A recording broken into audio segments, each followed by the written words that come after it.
And now let's take a look at the starting lineups for tonight's ball game for the Chicago White Sox. John Cangelosi will be in center. Ozzie Guillen at shortstop. Harold Baines at right field. Greg Walker at first base. Jerry Hairston will DH. Tim Hewlett at third base. Steve Lyons in left field. Julio Cruz at second base. And Joel Skinner will catch. On the mound for the White Sox, left-hander Floyd Bannister with a record this year of 5 wins and 5 losses. And the left-hander will pitch to a Yankee batting order of Ricky Henderson in center, Willie Randolph at second, Don Mattingly at first, Dave Winfield in right, Gary Renicky in left, Mike Easler the DH, Butch Weiniger will catch tonight for the Yankees, Mike Pagliarulo at third base, and Dale Berra will play shortstop for New York. On the mound for the New York Yankees, right-hander Joe Niekro does not use the knuckleball quite as often as brother Phil, but he uses it very effectively. The umpires for tonight's game: at home plate, Darrell Cousins; at first base, Mark Johnson; at second base, Derwood Merrill; and at third base, it will be Ted Hendry. It's an overcast evening here in the Bronx. A little bit on the humid side as we take a look at Joe Niekro tonight, making his 17th start of the season. He has won 7 and lost 6, pitches to an earned run average of 4.34. This will be Niekro's first start since coming off the disabled list. 91 and a third innings, 41 walks, and 42 strikeouts.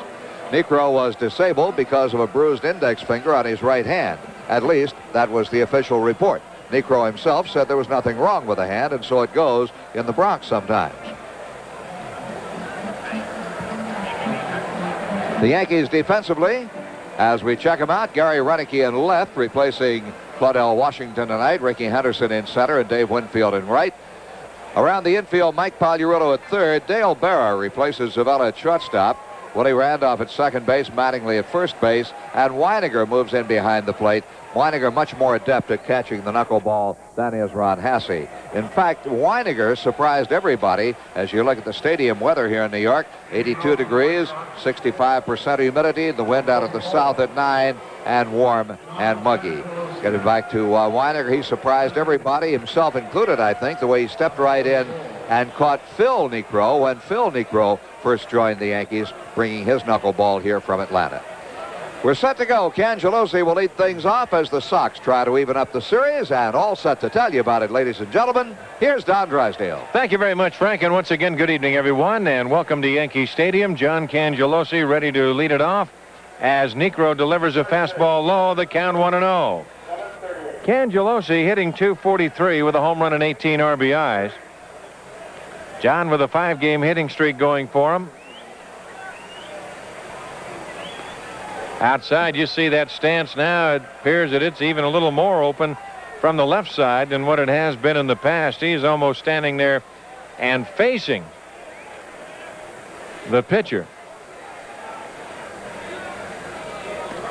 High, and the count goes to 3-0 with Ozzie Guillen on deck. You have to like Cangelosi better as a left-hand hitter for a big reason. He's closer down to first base. He has that very good speed. He hits the ball on the ground. He's got an excellent chance for the base hit. There's a strike, and the count 3-1. Pagliarulo up on the grass at third. Mattingly a few steps behind the bag at first.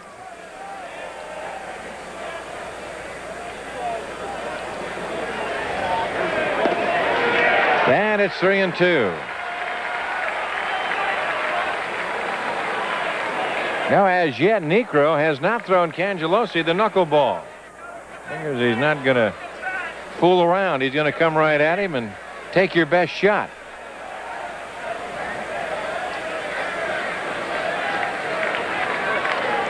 That's out of play. And the count remains full at 3-2. The only other time this year Joe Niekro faced the White Sox, he won the ball game at Comiskey Park, a final score 4-1 over Dotson. Niekro went 7 2/3 innings, allowed a run that was unearned, only 4 base hits. He did not walk anybody and struck out 4. He pitched super in that game. And he has a count 3-2 to the leadoff hitter, Cangelosi. Struck him out looking.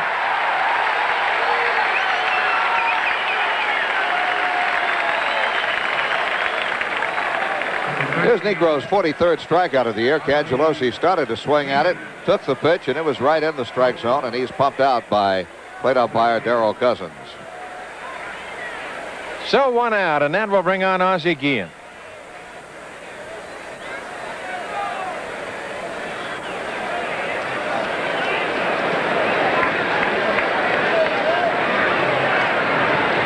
Ozzie hitting .246, takes outside, and the count 1-0. Couple of home runs, 33 RBIs. He's hit safely in 5 of his last 6 ball games.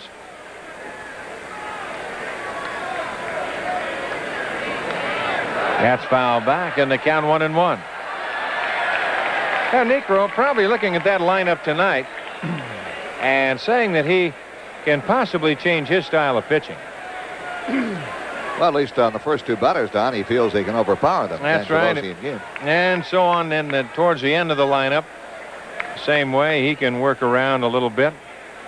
Doesn't have to stay strictly with that knuckleball right there as he throws it, and it drops for a base hit in left field. So Guillen's aboard. And maybe he'll put it back in his pocket. Who knows? That's right. We'll wait and see. And that will bring on Harold Baines, who had an 8-game hitting streak snap last night, hitting .313, 12 home runs, and 53 RBIs. And that leads the Sox in the race for the Arby's RBI award.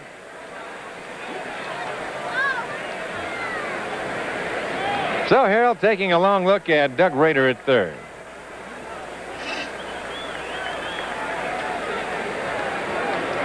Checked Rader's hands out for the ball game. There's no fluorescent paint on them, on the palms. There's a knuckleball to Baines, a little bit low.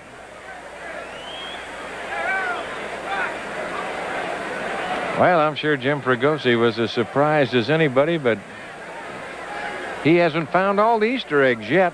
He's only been here a few weeks. There's a bouncer foul. And there's another basketful somewhere. 1 ball and 1 strike.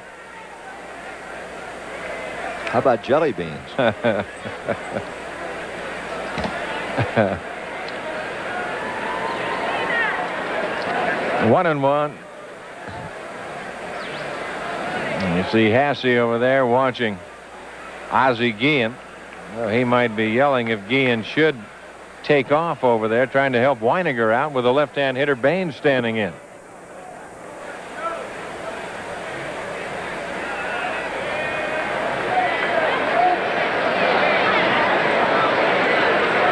One ball and 1 strike. Well, communication is such an important part of the game of baseball. Sox did not have good communication last night. The Yankees did. Winfield communicated very well with Hasse on the last play of the ball game. There's a bouncer foul in the count 1-2.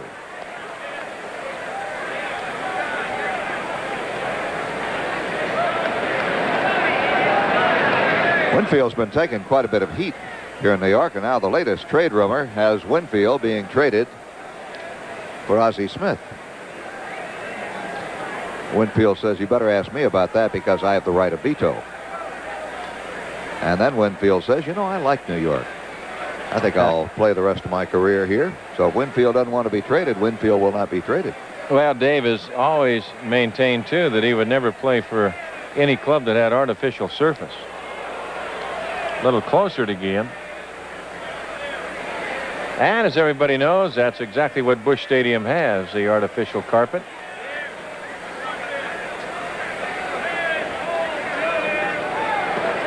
Baines down on strikes on the knuckleball. So 2 strikeouts in the inning, and that'll bring on Greg Walker.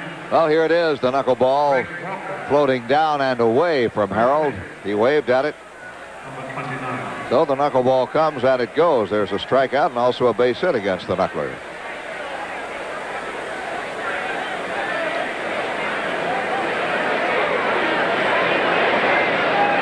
Greg Walker hitting .265, 10 home runs and 43 RBIs. Cubs defeated the Giants 2-1 this afternoon at Wrigley Field. 1 hitter, I understand, pitched by the Cubs. Aha.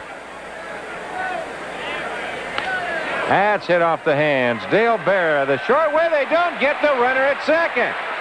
Willie Randolph was late getting to the bag, and for some reason, Berra went the short way, and Guillen just flat beat him. Well, here's the play again. Now, this should be the third out somewhere. Berra has the ball. Now he looks and throws to Randolph, not to the bag, and Guillen beats the play there as Randolph was not expecting it, not able to get over there. Playing Walker to pull as well. You should play Walker to pull with an off-speed pitcher primarily on the mound. And I think Berra would have been much better advised just to come across to first base on that play, and the Sox get a break.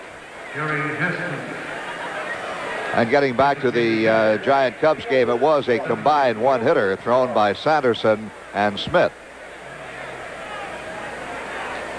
2-1 final, as you said, Don.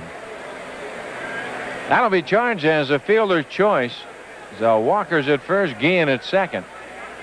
And here's Jerry Harrison, so the Sox with a break and trying to take advantage of it. The knuckleball for the strike, and the count is 0-1. Harrison 5 for 10 against the Yankees this year. Had a big double last night, and it proved at that time it looked like it was going to be really the key hit of the ball game. Drove in the fourth run, put the tying run at third, and the go-ahead run at second with nobody out in the ninth inning, and lo and behold, the Yankees got out of it, and the Sox turned around and gave it to them.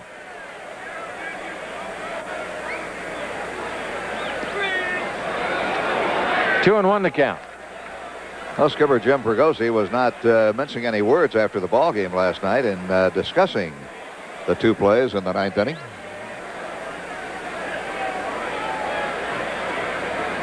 I thought he was very kind in what he said.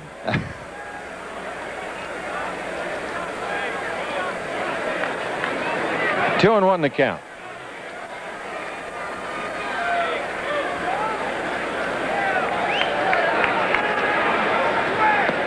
That's low. The count goes to 3-1, and you have Timmy Hewlett on deck. Talking about communication, you got to give Henderson a credit for an assist on Winfield's throw last night. It was Henderson who was calling the play. As Winfield made the catch, of course, he's watching the ball. Henderson was yelling to him, he's tagging, he's tagging. And then when Winfield made the catch, Henderson yelled, he's running, he's running. A full count, 3-2. I remember years ago sitting down in spring training as we take a look at that last pitch. Actually, the pitch was almost in the dirt before it was foul tipped. 3-2 count. The runners will be off with the pitch as the fans get some of the hand clapping going. They go. Bouncer right side. Randolph is there from the grass. Throws him out. Now the Sox are gone in the first inning. No runs on a hit, no errors. They leave a pair after the first half inning of play. It's the White Sox nothing. The Yankees coming up.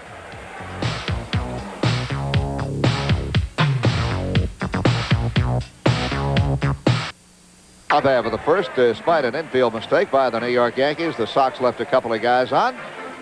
And now we go to the bottom half of the first inning and take a look at southpaw Floyd Bannister, bringing in a record of 5 wins and 5 losses. Manny has had a good career against the Yankees, winning 11 and losing to them only 5 times. I can recall at one stretch, Bannister had a 7-game win streak against the New York Yankees. He lost to them in an earlier start this year. There's Bannister's record for the season. 11 starts, 1 relief appearance, 65 and a third innings, 23 walks, 31 strikeouts. A very good earned run average, 3.17. He's given up 6 home runs, one of those to Butch Weiniger, who hurt him in his start against the Yankees at Comiskey Park back in early May. Don? And Ricky Henderson will lead it off. There's a shot. Fair ball down the left field line. Getting on the ball in a hurry is Lyons. A throw to second. Did they get him? No. Without a slide. Throw on the bag, and they got him. Yes, sir. Good throw, and he's out at second base. Henderson gambled, and it paid off as Lyons Threw wide of the bag at second. We look at it again. Footnote on that swing when we get through with the play. It's a fair ball, and will kick off the stands, I believe. Lyons up with the ball, and uncorks his throw in a hurry, but he is off the mark on his throw to second base. And by the time Cruz can get back and try to put the tag on him, there's the carom off the wall. Lyons played the carom well, and I would have hoped for a better throw to second base. Good base running by Henderson as he just stepped around the tag, Don. And guess what the first pitch was, Frank? A fastball, and I was going to say there's a footnote to that swing, and that is the footnote. A fastball, first ball hitting Henderson. The words around the league, Don. Every hitter is going to be looking for a fastball from a Sox pitcher on the first pitch of the game. It's amazing. I guess they don't believe you. Huh? I say, I guess they don't believe you. I guess not. I don't know. 1-0 the count to Willie Randolph. There's a strike, and the count 1-1. As your Sox defense of Hewlett, Guillen, Cruz, and Walker from third to first. The outfield of Lyons, Cangelosi, and Baines from left to right. The battery of Skinner and Bannister.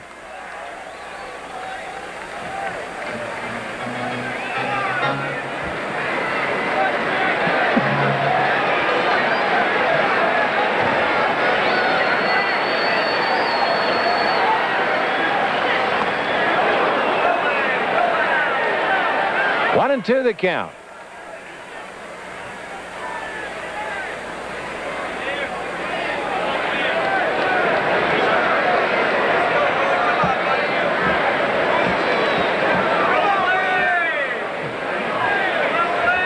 Anderson gets up to Guillen to keep him close. And if you don't, he will be standing at third. Gets that little walking lead. Bannister just a slight hesitation, the curveball high. And all that did was make him stop, is what you want him to do. Well, you can look for Henderson to steal, not necessarily in this situation, but as he gets on base tonight, Don, you can always look for Henderson to steal because he has Randolph hitting behind him. Now, Randolph will take a pitch or two. He'll give Henderson the chance. Last night we talked about Claudell Washington not giving Henderson that big a chance to steal a base. High fly, shallow right center. Cruz out. Cangelosi coming on. He's there. One away. Now you really got to keep an eye on Henderson. With Don Mattingly standing in. And I would hope that Ozzie Guillen, you'd walk in there and say, look at now. Give me a look. Don't forget our pickoff play, and let's go. Make him stop.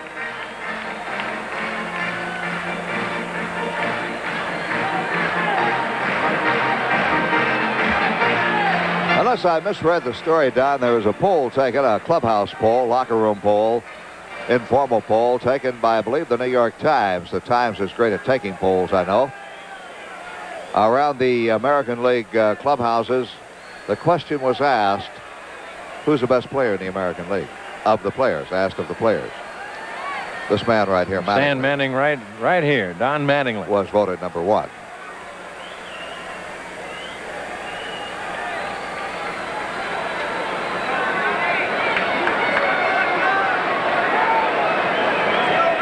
Of course, you got a great situation here for Mattingly. It would be greater with a right-hand pitcher out there, of course. But it doesn't make that much difference, really. Mattingly swings well against the left-handers. But you got Henderson out there at second base. You got a pitcher's attention divided.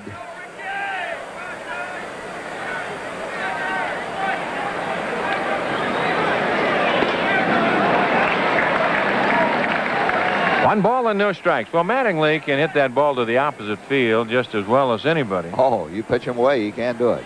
He's almost patented that little serve out into left field. That's where he gets a lot of his two-base hits. Just hitting the ball over the head of the third baseman. See right there, hitting .375 against the White Sox.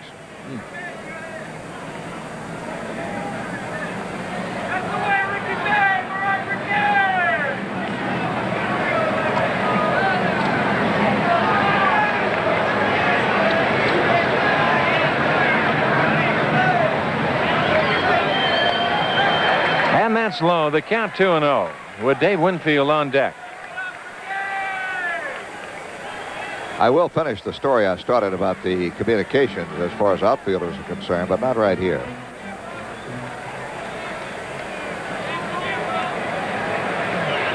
See Hewlett quite a ways off the bag at third. Henderson trying to get a good lead, moving with the pitch. There's a strike and the count 2-1.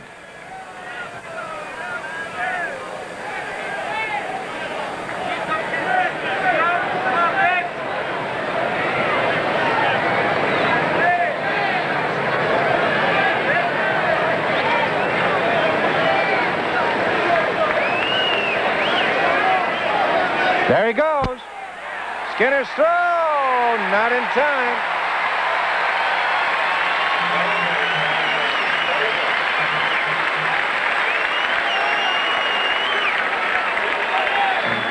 Well, here it is again from the lead. There goes Henderson. Gets a good break. And headfirst dive into third base. It was pretty close play down there at third, but he is in with a stolen base. Here it is again. Skinner throwing from his knees, and then from that angle you see Henderson is in there easily at third.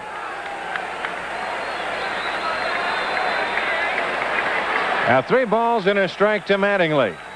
There's a bouncer that'll score Henderson, and just like that, Yankees lead it 1-0.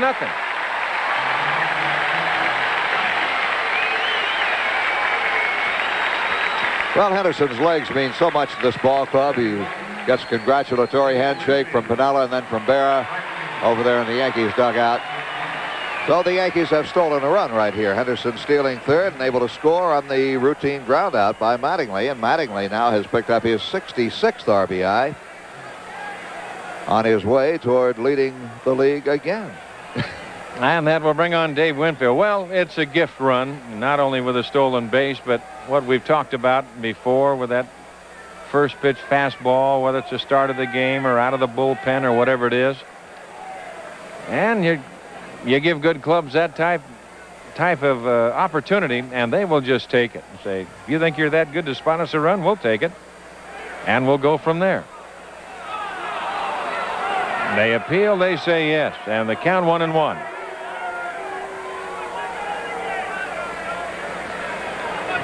Winfield at .230, 13 home runs and 56 RBIs.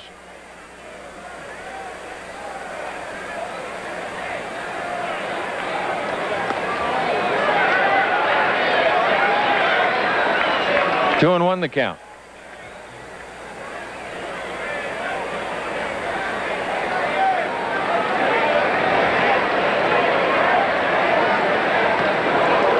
And the count goes to 3-1.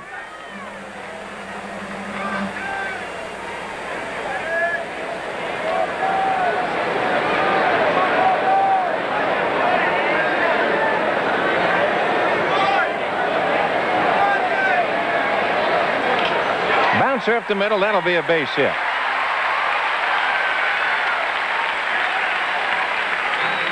So Winfield's aboard, and that'll bring on Renicky. Well, there's his swing. Winfield beating down on the ball, but he bounces it right out over second base and out of the reach of Julio Cruz, though the second hit of the inning. Renicky stands in, hitting .317 with 3 home runs and 16 RBIs. The Yankees are drawing within reach of the Boston Red Sox. They are 6 behind.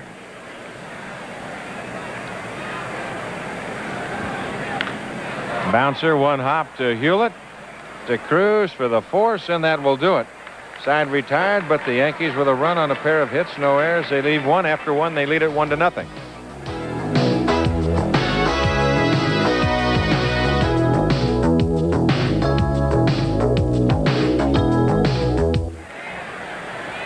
Third base, number 32.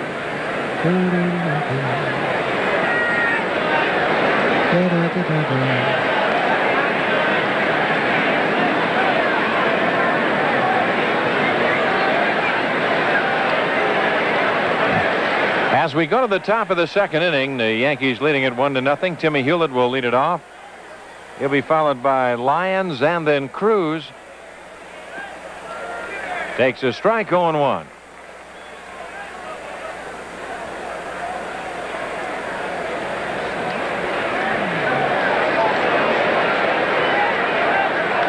Fouled away, 0-2. And we'd like to send along a big White Sox welcome to our affiliates, WYZZ in Bloomington, WRSP in Springfield, WQRF in Rockford, WXIN in Indianapolis, WAYK in Palm Bay, KLJB in Davenport, Iowa, and, of course, our flagship station, WFLD-TV Fox Incorporated in Chicago. 0-2 pitch, loop foul. Hewlett last night with a 2-run homer, his 7th home run of the year. RBIs 22-23. On deck, Steve Lyons. 1-3 lifetime, Niekro against the Sox. That one win came earlier this season.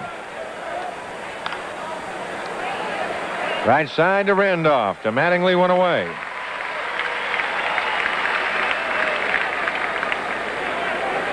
And that will bring on Lyons, hitting .247 with a home run and 16 RBIs. Steve Lyons.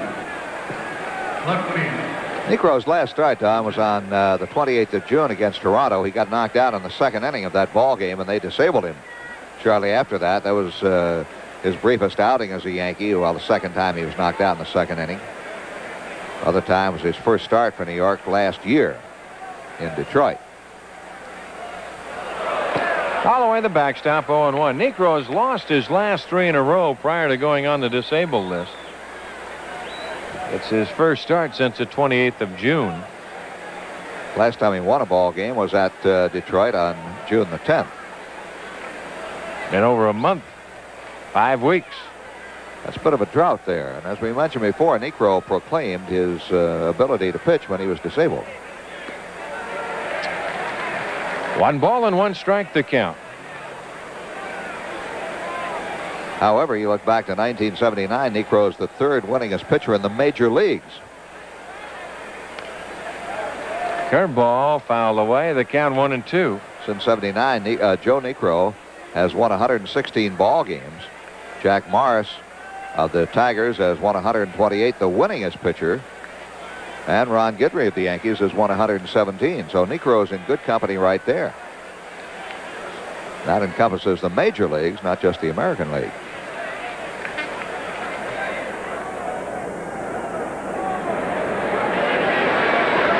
A ball and 2 strikes.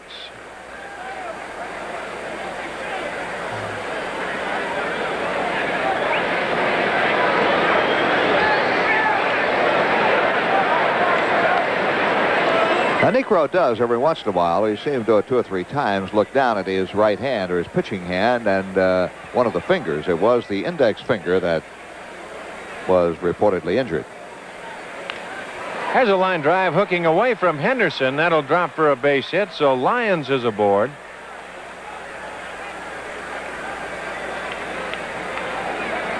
That is hit number 2.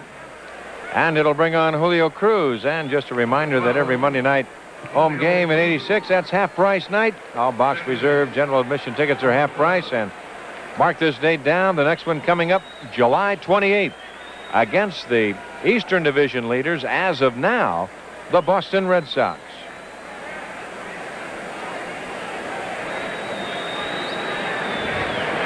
Now here's Cruz hitting .255 without a home run. He has 15 RBIs. Julio's hit safely in 5 of his last 7 ball games. Takes a strike, 0-1.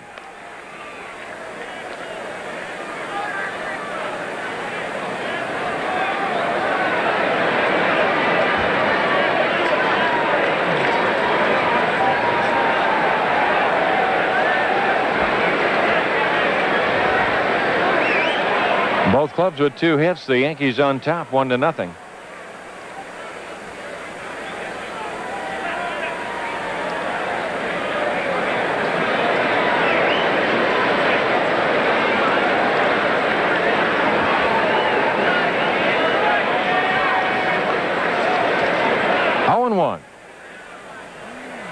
Joel Skinner on deck. There goes the runner and bluffs, and the ball gets by Weininger. So Lyons to second base. He started stop, and then we'll see how they call it. Well, if he stopped, it should not be a stolen base. If he had started and kept right on going, under the rules of the official score, they'd give him a stolen base. But once he stops, it'll be a passed ball now charged to Weininger. If he had kept right on going, no matter what happened up there at the plate, they would have given him the stolen base, which is a little strange scoring sometimes in my book, too. That's high as Weininger fights that one. I said earlier when Weininger was called on to catch Phil Niekro, when Phil Niekro first came to the Yankees, he had not caught knuckleballer. But he went out there and he amazed Niekro, and I'm sure Weininger amazed himself with his ability to catch the flutter ball. Outside, 2-2 the count. As a consequence, he caught most of the times that Phil Niekro pitched. Hasse did have Niekro a time or two. Well, it's a special talent. There's no question about that. I think you can ask Rich Gedman that. After trying to handle Charlie Huff the other night down in Houston. As you look at Lou Piniella sitting in the background, Don Zimmer.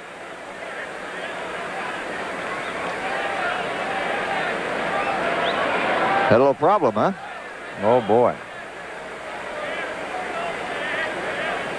Down low, and he walks him.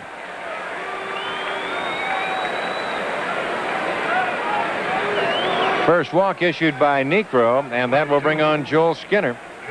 With the leadoff hitter, John Cangelosi, on deck. You mentioned Gedman. I noticed the Seattle Mariners beat Boston 5-1 out on the West Coast last night. And the Red Sox committed 5 errors in that ball game. Gedman had one of them. Buckner had one. Quinones had one. And Tom Seaver had 2 while he pitched. Seaver's errors evidently didn't hurt. But other errors hurt Stanley, who gave up 4 runs to lose the ball game. All runs unearned. Here's a high fly ball hit deep right field. Back goes Winfield to the wall. It's gone. Home run, Joel Skinner, and the White Sox take a 3-1 lead.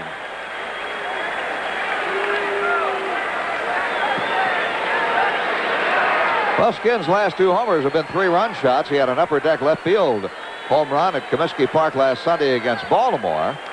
And here he goes the other way and tags one with 3 men on. A $250 donation from Busch Beer to the Chi Sox kids. Here it is, and Skinner driving it deep to right. Winfield back, goes to the base of the boards and watches it go 2 rows deep in the seats in right field. Home run number 3 on the year for Skinner. And it's 3-1 White Sox as John Cangelosi stands in. He takes a strike. 0-1 the count. So Joel with 3 RBIs gives him 18 on the year. Well, he's starting to get them in bunches now. He'll take them if they come in 3s like that. He'll take any one at a time. But 3s, that makes it double nice. A ball and a strike. Ozzie Guillen on deck. There's a strike and the count 1-2.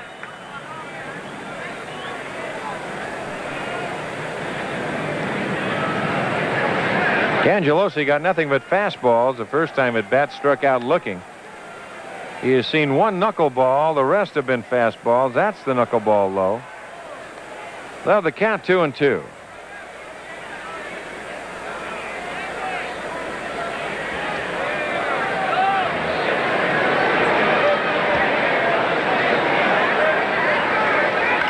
Bouncer, and it's foul outside of first.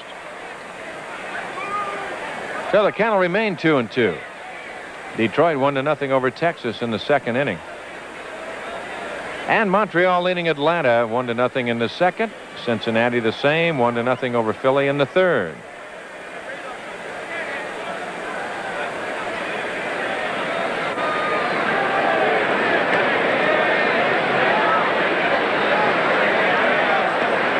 Down low, 3-2.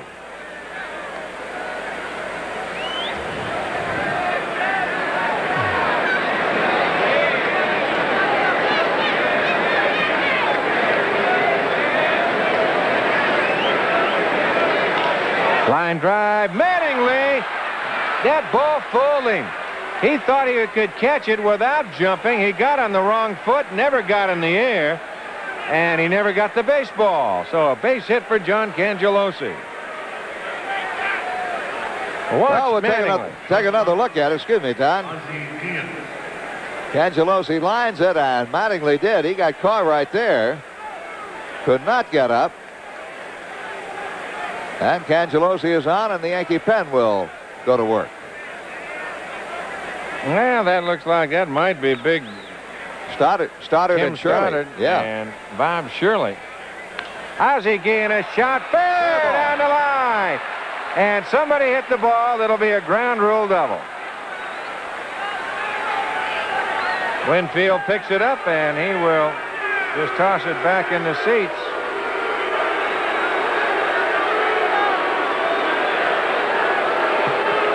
Well, here it is again.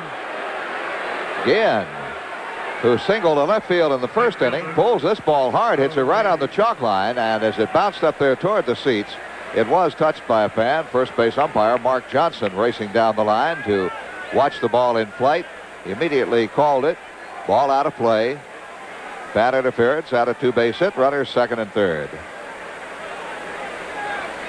Here's Harold Baines. He'll walk him intentionally and pitch to Greg Walker. Sox on top, 3-1. And trying to have a big inning as they're on the phone to the bullpen trying to see who's available and how quick. Well, that was Mark Connors, and of course we saw the men get up just a moment ago, so nobody is ready yet out there. Shirley can get warm in a hurry. I'm not that sure about Stoddard. I know Shirley, though, can just about go out there and pick up a baseball and flip it up in the air a couple of times and be ready to come into a ball game. He has that kind of an arm. Here's Greg Walker. On a fielder's choice, his first time at bat.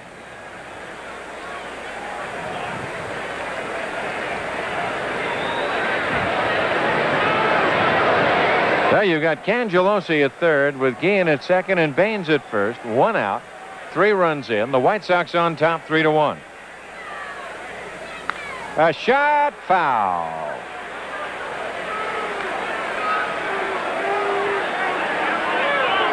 That home run a moment ago by Joel Skinner was the White Sox 62nd home run of the year. Pretty good figures of late on Greg Walker right there. Oh. Down low, fine save by Weiniger. Only the Milwaukee Brewers have hit fewer home runs than the Sox. The Brewers have hit only 55. The Sox have hit 62. And if you want to look at the other end of the spectrum, the Minnesota Twins lead the league in home runs with 123. So the Twins now as a team have hit over twice, almost twice as many as the Sox. Over twice as many. Out of play, 1-2 the count. Good swing by Walker.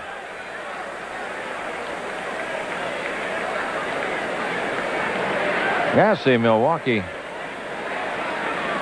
Gorman Thomas going back to the Brewers. Yeah? Well, they took a look at their own home run figures, I guess. I'm sure Gorman is pleased. 1-2 pitch.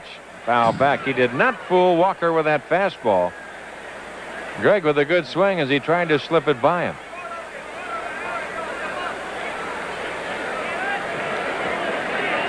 Well, there was a lot of rumors.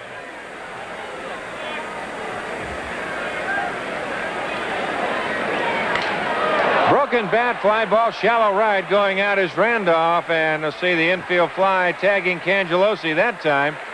Rader got right in the line and said, "You're going to come home, you're going to come through me." There'll be no more of that. That's right. Even though the infield fly rule is invoked, a runner can tag and advance at his own risk. The bat sawed right off in Greg's hands.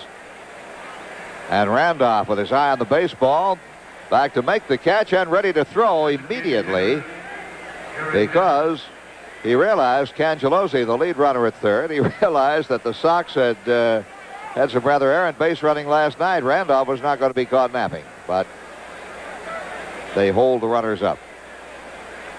Now here, Jerry Harrison. See right there, he's driven in a run in each of his last 6 games. Well, a chance to break the game wide open right here with a base hit. On that outside part of the plate, 0-1 the count. But boy, a lot of rumors. You mentioned about the Yankees and the Cardinals, Ozzie Smith, Dave Winfield. Yeah. Of course, Davy Lopes, a big name, bannered around down in Houston. Oh, really? I had not heard. Yes, sir. Talking about Lopes going to the Houston Astros for left-hander Frank DiPino. Huh. The Astros are looking for a little punch and a little experience, and certainly Lopes carries that. That's down low. The count 2-1. Those were just some of the names that they've been throwing around. Of course, the Yankees still interested in the Cardinals right-hander Bob Forsch. Ron Romanic's name has been thrown around. Well, there's a fly ball left field. Right there's Renicky, and they'll get out of it cheaply enough. 9 men come to the plate. 3-run score on 1, 2, 3, 4 hits. No errors, and they leave the bases loaded. They've left 5 through 2 after 1.5. It's 3-1 White Sox.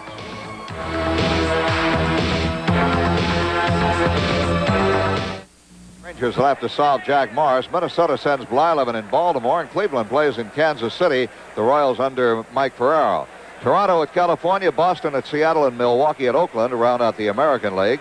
In the National League, a one-hitter pitched at Wrigley this afternoon with Sanderson getting the win, Smith a save, and Keith Moreland drove in both runs for the Cubbies, 2-1 over the Giants. There's the rest of the schedule, and we'll update others as the night goes along. The rest of the game's not yet underway.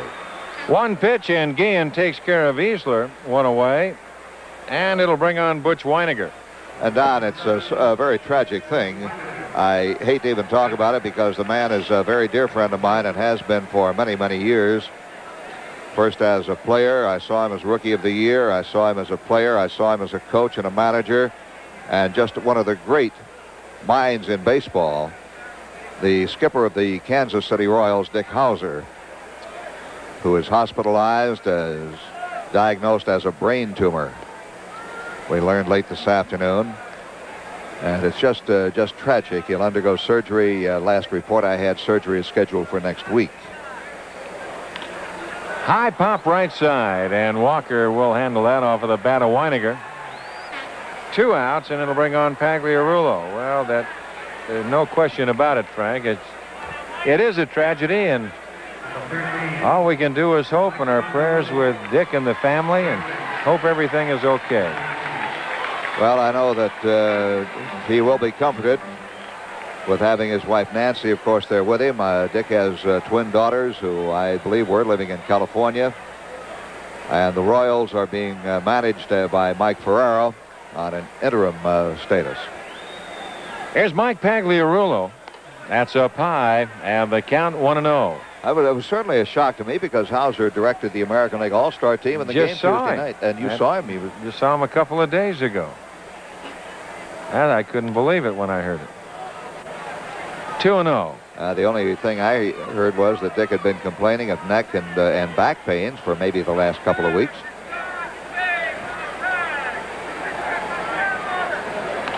Outside, and it's 3-0.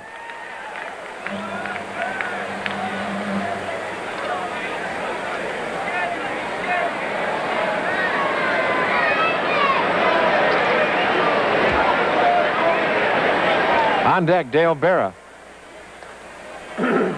Walks him.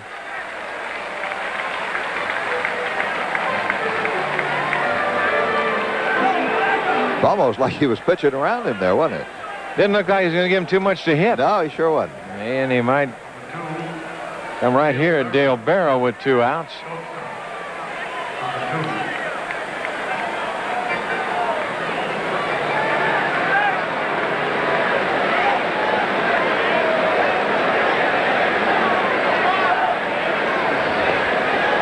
Berra takes low. The count 1-0. Hitting .255 with a pair of home runs, 13 RBIs.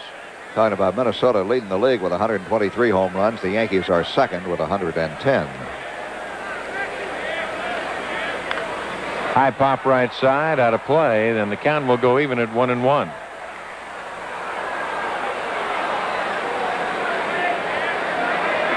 Three 5-0 for the White Sox. 1-2-0 for the Yankees.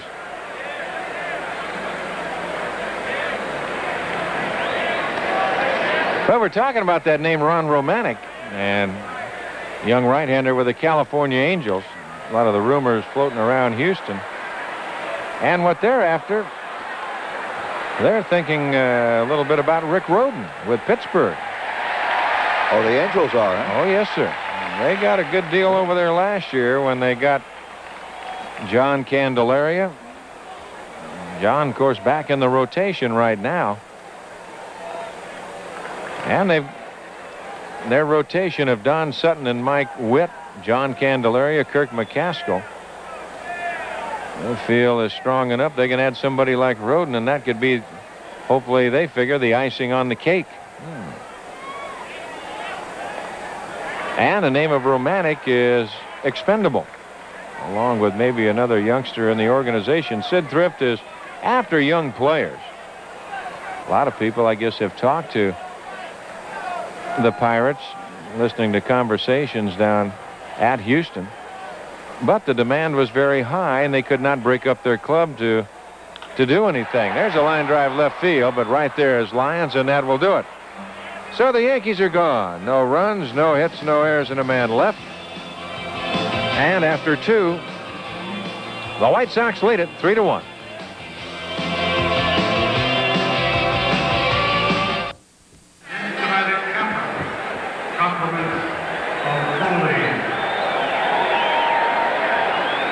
It's 3-1 the White Sox after 2, and along with Frank Messer, I'm Don Drysdale. Happy you've joined us tonight as we go to the 3rd. And to call it for you, here's Frank. Okay, Don, thank you very much. And Timmy Hewlett will lead it off. There's the story on the game. The Sox 3 runs, 5 hits, no errors. The Yankees 1 run, 2 hits, and no errors. Hewlett grounded out to second baseman Randolph, leading off the 2nd inning. And a line drive right at Berra, the shortstop, who picks it neatly with a little flick of the glove. And the next Chi Sox fan club luncheon will be held on Friday, August 1st at the Hamilton Hotel in Itasca. The luncheon will feature White Sox player Carlton Fisk, general manager Tom Haller, and the new White Sox skipper Jim Fregosi. The luncheon start at 11:45. They end promptly at 1:30, so reserve your place now. Call 773-4000. Use any major credit card, or call the White Sox office at 924-1000. Steve Lyons started the scoring in the 2nd inning with a base hit after Hewlett grounded out. Lyons ripped a single to right center field. And the Sox scored 3 times. Had a chance for a real big inning, but they left the bases loaded as Walker popped up and Hairston flied out with 3 men on. Strike 1 to Lyons. They shade him to the right side on the infield, pretty much straight up in the outfield. He shows bunt, and he offered. No balls and 2 strikes. Did not get the bat back. Jim Fregosi relaxing for a moment there in the third base dugout, as much as a manager will relax during the course of a ball game, which is very, very little, to be honest with you. A ball and 2 strikes. After Lyons singled in the 2nd, Cruz walked. Skinner hit a 3-run homer. Then Cangelosi singled, Guillen doubled. Baines was put on to load the bases, but they did not score again. Out behind the mound in front of second base, and Berra, the shortstop, is there to handle it. 2 outs here in the top of the 3rd. Second baseman, Julio Cruz. Julio Cruz will step in. Yeah, you're talking about Ron Romanek of California, Don. He broke on the scene about in 1984, a couple of years ago. 12 wins, 12 losses, won 14 games last year, and he was very high on their list. I'm sort of surprised that he is put down in the tradable class. Negro comes in low, to Cruz. I think Kirk McCaskill, you could see what that young man could do last year, just giving a chance and getting a little grass under his feet. Negro handles the 1-hopper and throws Cruz out, 3 up, 3 down. At the end of 2.5 innings, the score, the White Sox 3, the Yankees 1.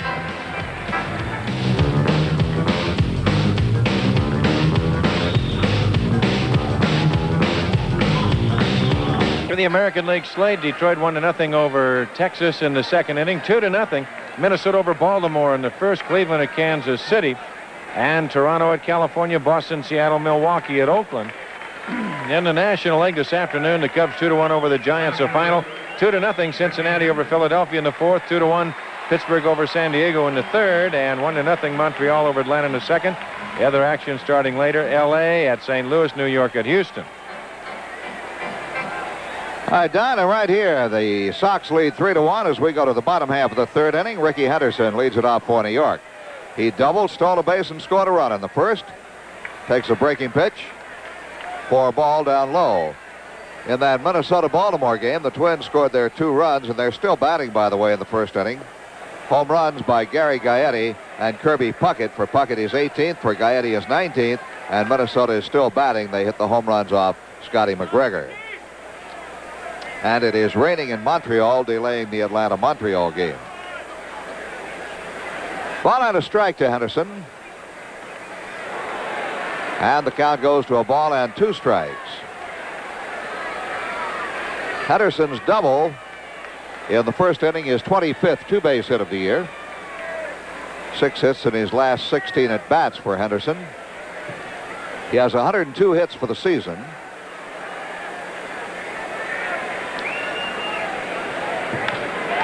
Fly ball, right field, easy chance for Baines.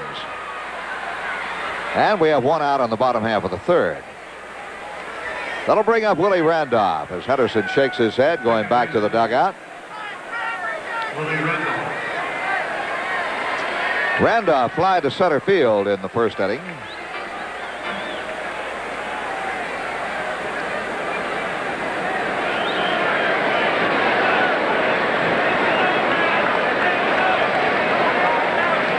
The Yankees as a team are hitting .278. Second in the league behind the Toronto Blue Jays, who are hitting .279.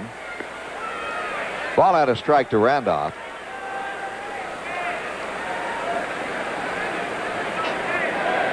The White Sox, conversely, are hitting .248 as a team, the lowest team batting average in the American League. The league average is .264.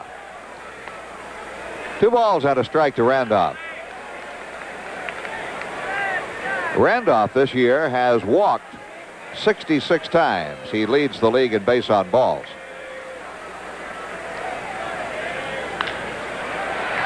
Dug up by Ginn, and he throws him out, 2 down.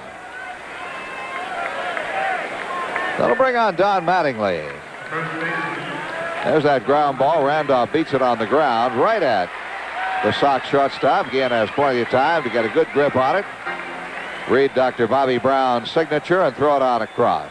Lou Piniella working on the chewing gum. Not a tobacco chewer, Piniella. Used to smoke a little bit, mostly my cigarettes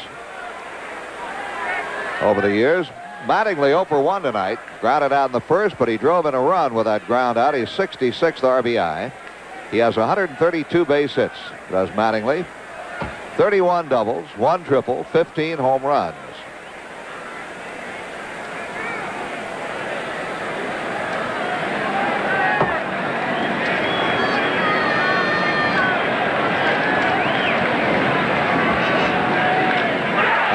Gone if it's fair, and it is a fair ball home run for Mattingly. No question about it. From the time he made contact, you knew that ball was out of here.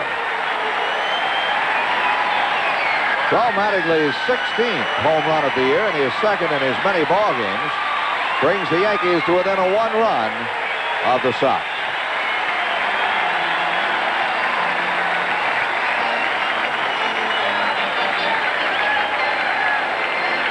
There's the swing, and he makes full contact with that one.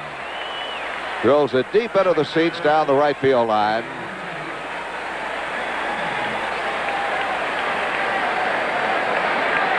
Not a towering shot, as was his home run last night. More of a line drive homer for Mattingly.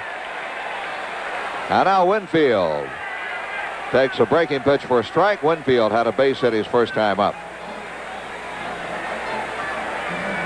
That was the 7th home run given up by Floyd Bannister this year.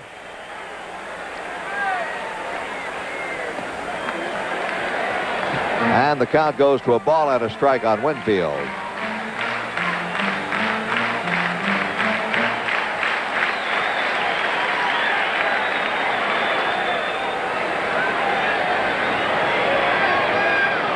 Winfield has homered off Bannister this season. The home run by Mattingly, the first Banny has given up to a left-hand hitter this year.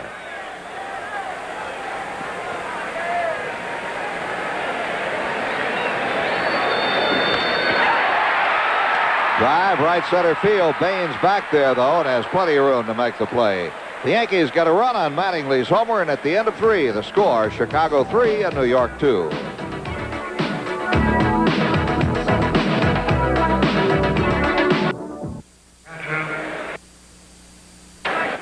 This is KLJB-TV Davenport, your new station for sports with the Chicago White Sox. We go to the 4th inning, and Joel Skinner will lead off for the Sox.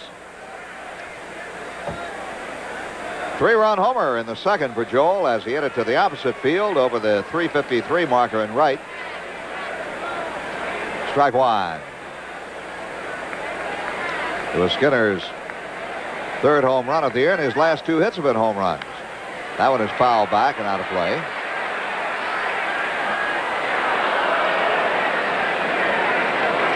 Do you guess they'll ever call him Mule, John Skinner? Mule? Haven't heard it. I don't know if they ever will or not. Probably people today, players, they don't know what a Mule Skinner is or was, and there are very few of them left anymore.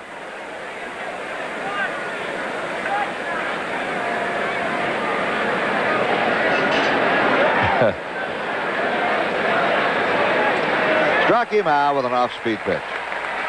Well, Skinner is gone. One away here in the top of the 4th. That'll be the 3rd strikeout for Joe Niekro. Well, most baseball fans have probably dreamed of playing against stars like Minoso, Pierce, or Skowron. Well, your dreams can become reality at the 2nd annual White Sox Rodman and Renshaw Fantasy Camp and Investment Seminar. That'll be February 1 to 8. And for more information, call 924-1000. Here's Cangelosi, called out on strikes in the 1st inning and single to right field in the 2nd.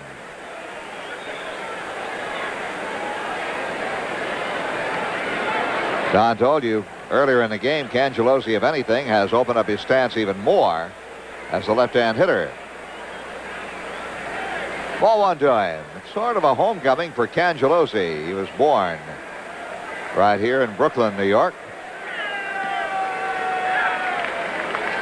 Cangelosi's family had tentatively scheduled a big family get-togethers, like a reunion, when John came in on this trip, and I didn't think to ask him if it came off. It was dependent, I think, on John's mother's health.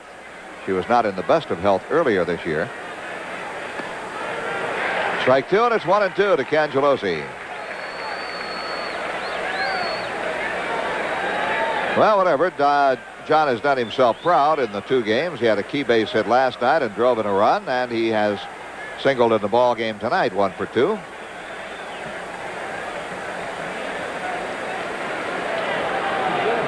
Two balls and 2 strikes.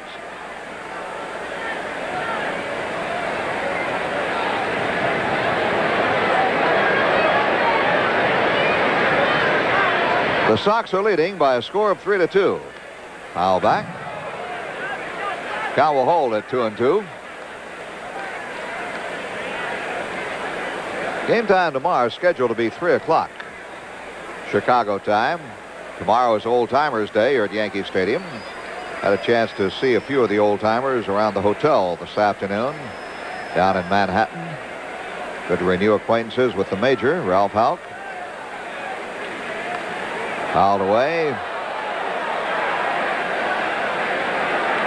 Theme of Yankee Old Timers Day this year, a salute to the 1961 Yankees. And of course, very prominent among the visitors would be Tracy Stallard. Saw Tracy down at the hotel today. I didn't ask him about the home run. Probably the only one who didn't. Out of play on the left side. Now Cangelosi hangs tough against Niekro.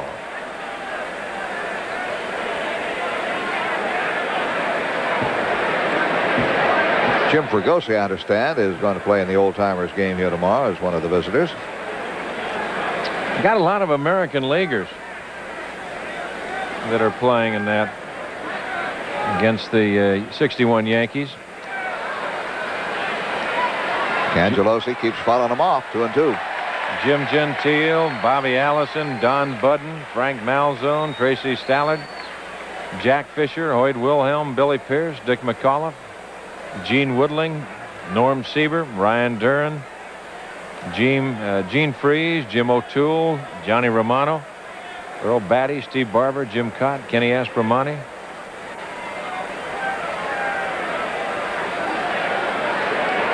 Two pitch. 3-2 to Cangelosi. Saw Billy Gardner today. He came down from his home in Connecticut. Saw Gentile. He's put on 100 pounds or so.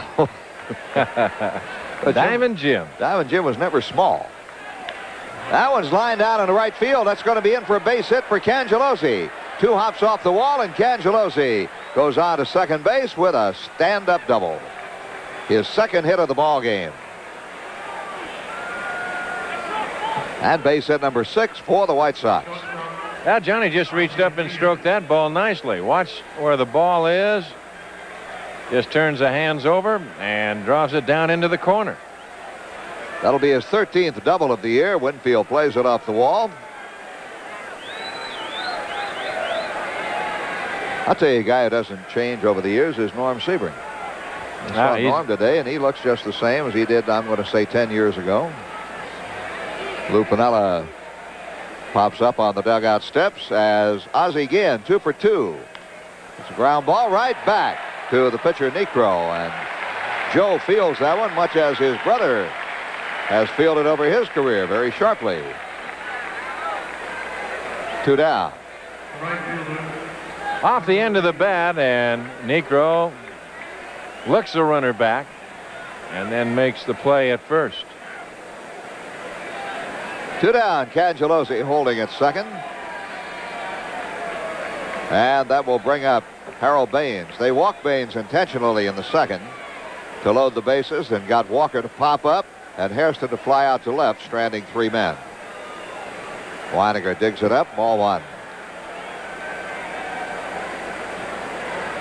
Harold Baines with 53 runs batted in leads the Sox in that department. He is also the only Sox player with 100 hits. Baines has 105 hits for the year. Knuckleball, and it misses. 2 balls and no strikes. Baines has played in more games than any other Sox player. This is his 86th game.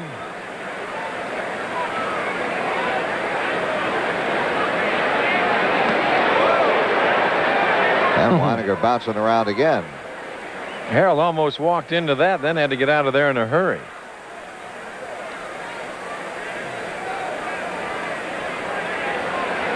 Bob Shirley is up again in the Yankees bullpen.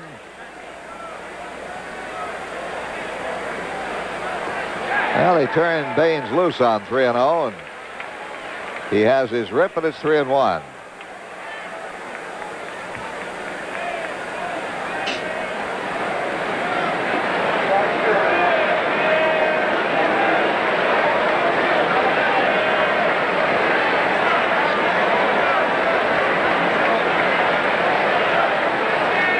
Fouled off, 3-2. Well, Minnesota scored 3 runs in the first inning. Baltimore did not score. It's 3-0 Brewers, end of 1. Cincinnati leads Philadelphia 2-0. 5th inning score. Still raining in Montreal. The Expos lead the Braves 1-0. Rain coming down after 1 inning. Mets and Houston scoreless. That game is in the 2nd.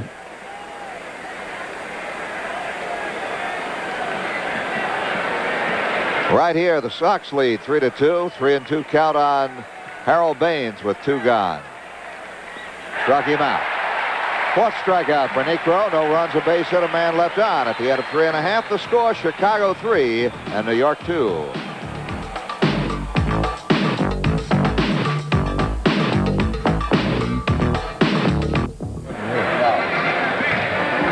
Well, the White Sox and Coca-Cola would like to invite you to be part of the Chi Sox Club. For just $10, you receive 2 free tickets to a home game, invitations, all fan club sponsored events, and much, much more.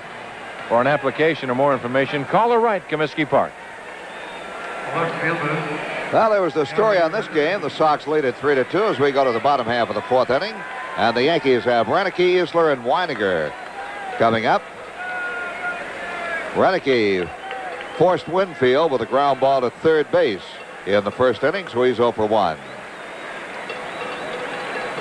Pretty good on-base percentage right there for Renicky, reaching in 18 of his last 31 plate appearances.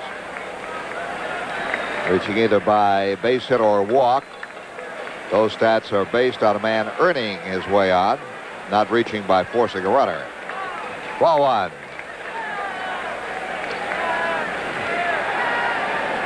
Put Renicky and Lowenstein together a couple of years ago. You had the best left fielder in baseball down in Baltimore. 2 balls and no strikes. I don't ever recall, Don, seeing 2 guys platoon and do as great a job as those 2 men did working left field for the Orioles.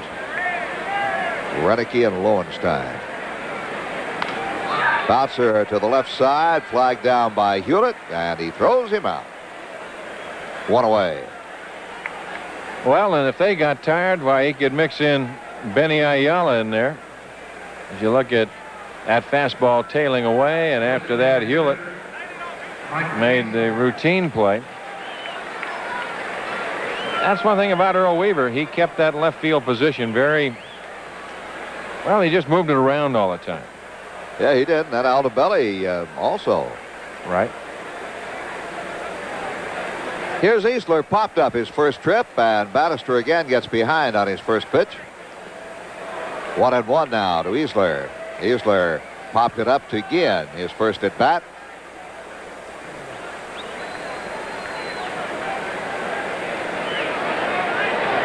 It's down on that crouch. And check swings a ground ball to third. Made up. It's going to be a foul ball. And a good thing it was, because if that's fair, it's a base hit. Yeah, the way Hewlett had him played, there was no chance to make a play, even though Easler did not break right away from home plate.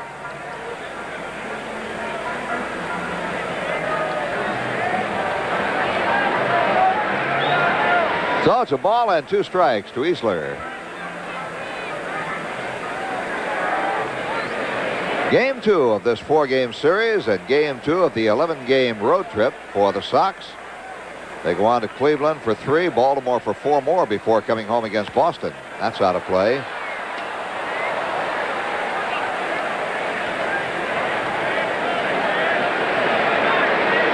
fact, this is a travel period of the year for the White Sox. And he had him off stride, but he got enough of it to stay alive. A ball and 2 strikes.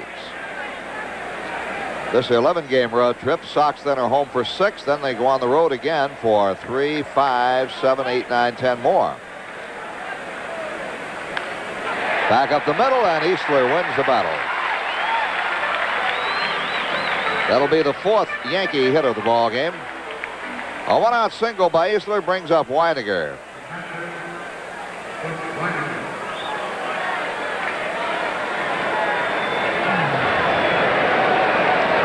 Earlier this year, Weiniger hit one of his 7 home runs off Floyd Bannister.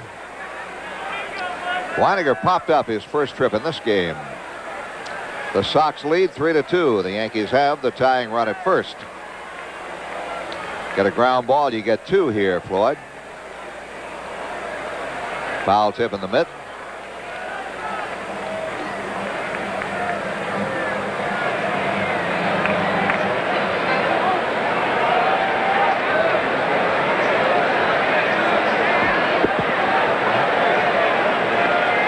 Fastball is inside, and the count is 1-1 to Weiniger.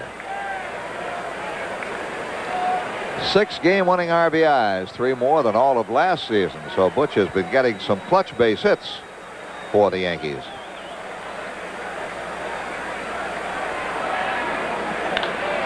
That is by third baseman Hewlett down the line. Easler will turn second and go to third. And Weiniger into second base with a 2-bagger.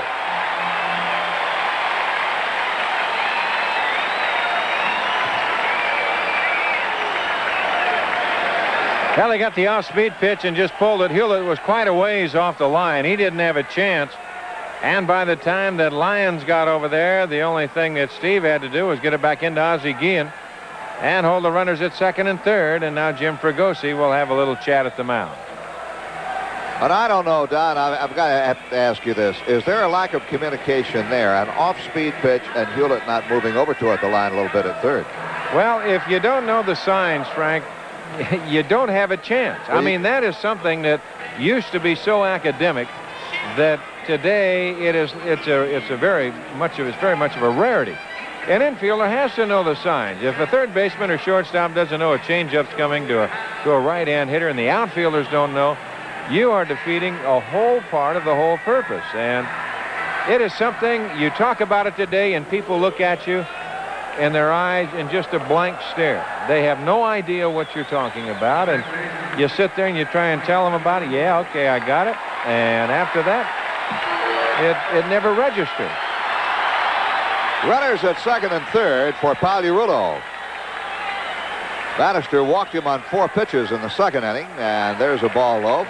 The reason I mentioned that, sometime back on broadcast, not this year, earlier seasons, in fact, not on only one, but on a series of broadcasts, we made a big point of the infield communication, knowing the signs, 2 balls and no strikes, and comparing different infielders on making their move but not giving the pitch away, not moving too quickly. You can't move too quickly, you give the pitch away.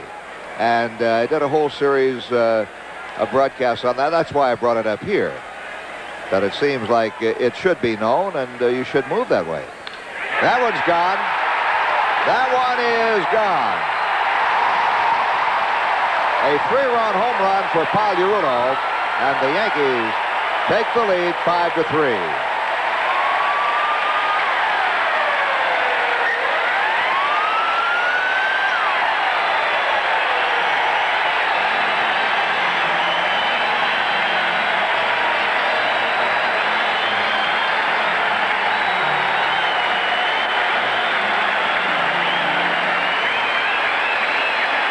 Now Pagliarulo just gets the pitch down and over the plate, and he just turns on it, that's all. And he's strong enough to hit it out of here. He didn't have to hit it that far, but it didn't have to go that far.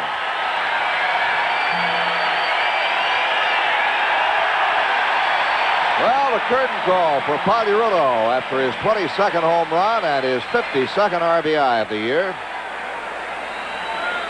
And here's Dale Berra standing in and taking the ball.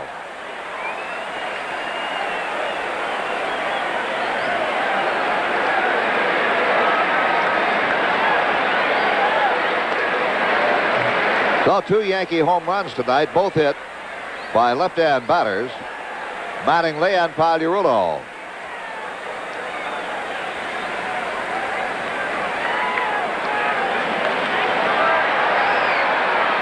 Two balls and a strike to Dale Berra.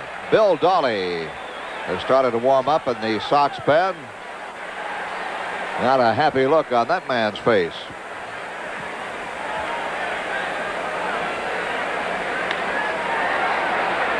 Berra to third, and Hewlett throws him out. 2 down in the inning.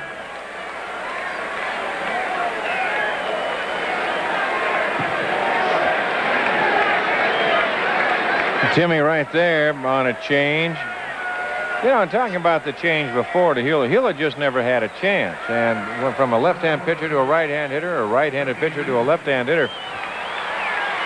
If you don't let things like that happen and make some kind of communication and make things known to your infielders or outfielders, then again, that's where you're going to get in some problems. That time, Timmy, the ball was just hit right at him, but there was another change, and he was still off the line. Henderson pops the first pitch up, playable by Walker off first. And that will retire the side, but not before the Yankees take the lead on a 3-run homer by Pagliarulo at the end of 4. It's New York 5, Chicago 3.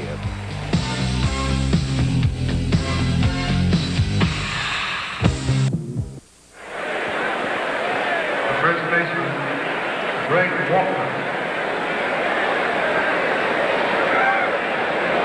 Well, the Yankees lead at 5-3 as we move toward the 5th inning.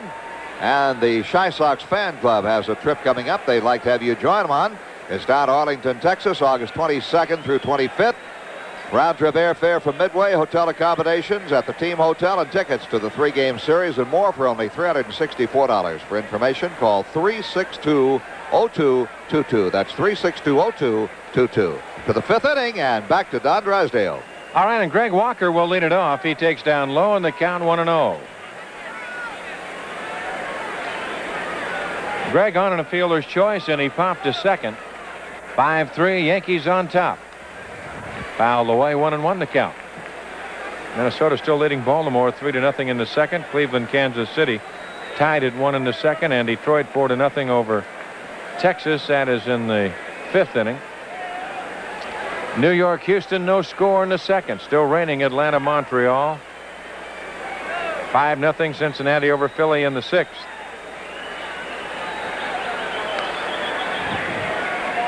Two and 1 to count. Dodgers got 2 in the first. The Cardinals are at bat. Pittsburgh 5-1 over the Padres in the 5th inning. And this afternoon, the Cubs over the Giants 2-1. Up high, 3-1 to Greg Walker.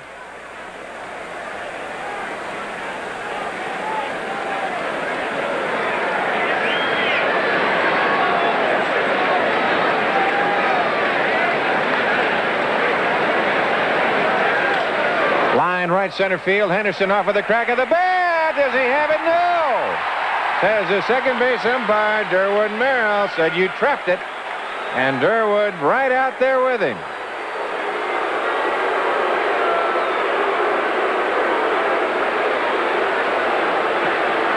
Well, we'll take another look at it. There's Henderson on the move. Got a long way to go.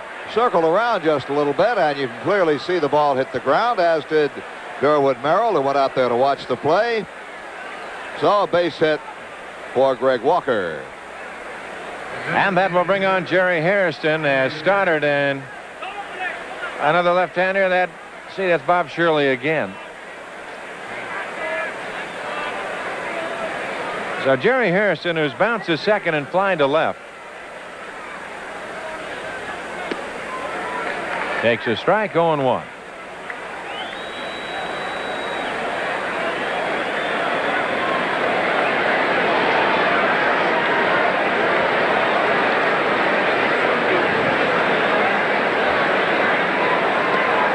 That's low. The count goes to 1-1. So the White Sox have out-hit the Yankees 7-6, but the Yankees, aided by the long ball, on top 5-3. That's outside. 2-1 the count. Now that's Al Holland and Stoddard. Holland the left-hander and Stoddard the right-hander.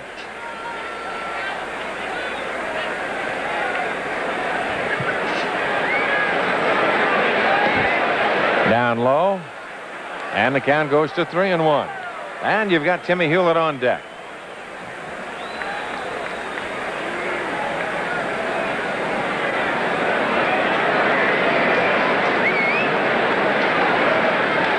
Back up the middle off the end of the bat. Barrow will step on the bag, and they'll double him up. Taylor made, even though it wasn't hit hard. Well, here it is again. Barrow just has to take one stride. Steps on the bag, hangs in as Walker slides in and fires back across to Mattingly. Another angle on it, looking at it from center field. And the Yankees turn over their first double play in the ball game. And number 84 on the year. And that will bring on Timmy Hewlett.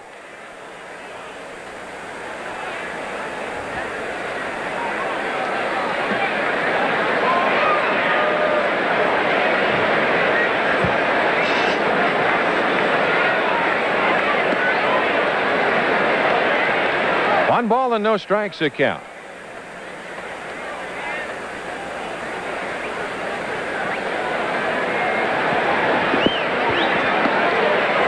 And the count moves on to 2-0. Hewlett has bounced to second and line to short.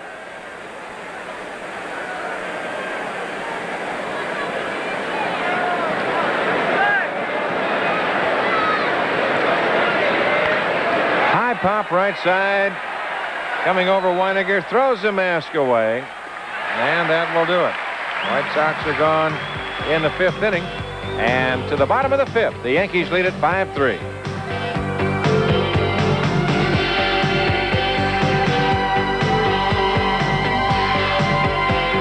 This copyrighted telecast is presented by the authority of the Chicago White Sox for the entertainment and non-commercial use of our audience. Any reproduction or other use of this program without the express written consent of the Chicago White Sox and Fox Television Stations Incorporated is prohibited.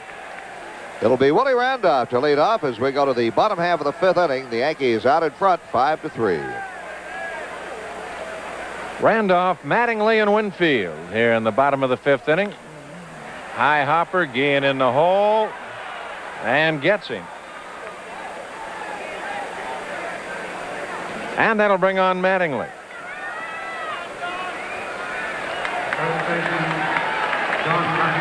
Mattingly has bounced to second to drive in a run, and then hit his 16th home run of the year in the 3rd inning. So he's driven in 2 for 67 on the year. Winfield on deck. Oh, 0-1. That's quite a race right now between Mattingly and Puckett of Minnesota for the league lead in base hits. I know Puckett and Mattingly each have homered tonight. Mattingly has 133 hits, Puckett 132. And a check swing, Bannister over. He'll give it to Walker. 2 outs. And that'll bring on Winfield. Right fielder, Dave Winfield. Boy, that makes a batter burned up right there. Take a check swing and get cheated out of a full swing. See that ball go fair. That make him feel worse than striking out. At least in striking out, if he isn't fooled on the pitch, he gets his rip at it. Now here's Winfield. Has singled and line hard to Baines in right center. Paired ball for the strike, and the count is 0-1. 3rd inning, no score, Houston, New York. 7th inning, Cincinnati, still 5-0 over Philly. High to left, but Lyons will have a play on the warning track. And that will do it. The Yankees are gone in the 5th, and through 5, they lead it 5-3.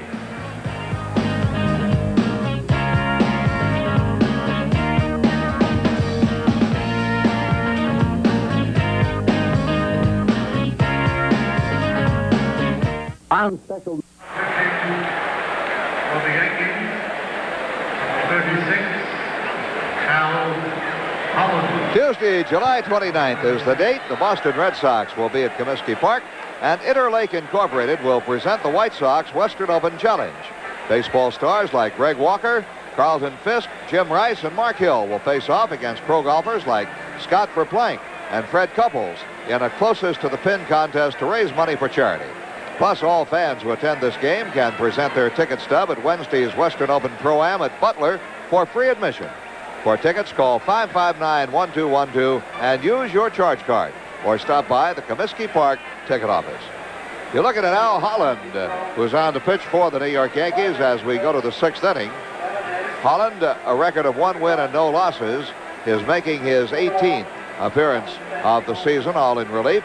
He has worked 20 in the 3rd innings, walked only 5 men while striking out 18, an excellent ratio there, and he has logged no saves. Holland has appeared once against the White Sox this year. That was here in New York back on the 15th of May. He pitched 2 innings, gave up 1 run on 1 base hit, walked nobody, struck out 2 men in a game that the Sox won 8-1, with Guidry taking the loss in the ball game. So Al Holland, after Joe Niekro went 5 innings. Holland comes on. Joe Niekro is the pitcher of record. And he'll work first of all to Steve Lyons. Don? Lyons is 1 for 2. He has singled and scored. That was in the 2nd inning, and he popped a short in the 3rd. So Holland ready to go to work. Cruz on deck, and the fastball in and over. 0-1 the count.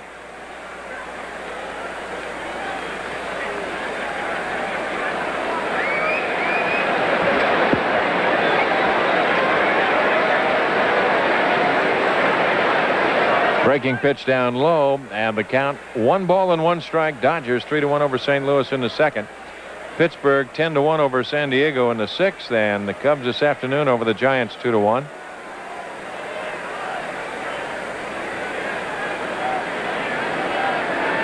A ball and a strike. Boy, he set the glove right there, and he threw it on a string. 1-2 the count.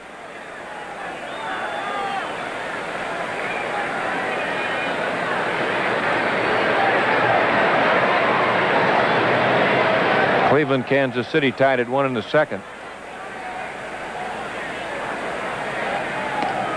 Outside, 2-2 the count. Minnesota 3-0 over Baltimore in the third, and Detroit 4-0 over Texas in the fifth.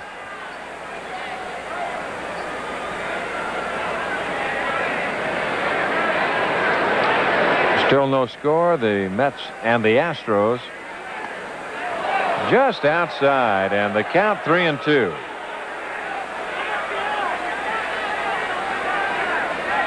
Lou Piniella barking out of that Yankee dugout.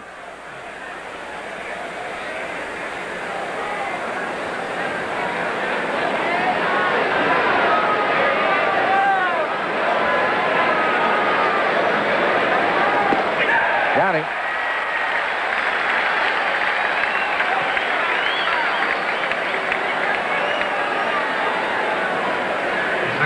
So the first strikeout for Al Holland, and that will bring on Julio Cruz.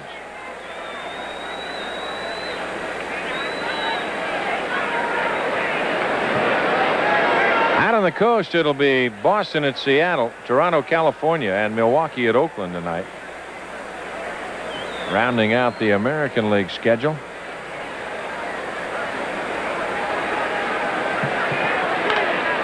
High to center field. Anderson just drifting to his left. 2 outs. And that'll bring on Joel Skinner. The catcher, Joel Skinner.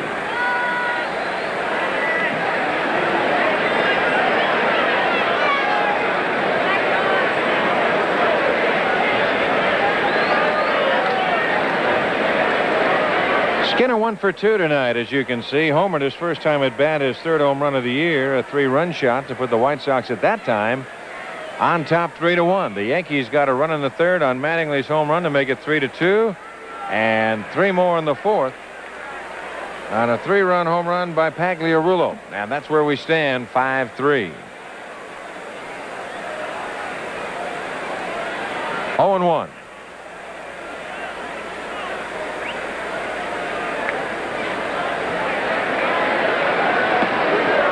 Held up on a change, and the count 1-1. Now Weininger and Holland want to have a little chat.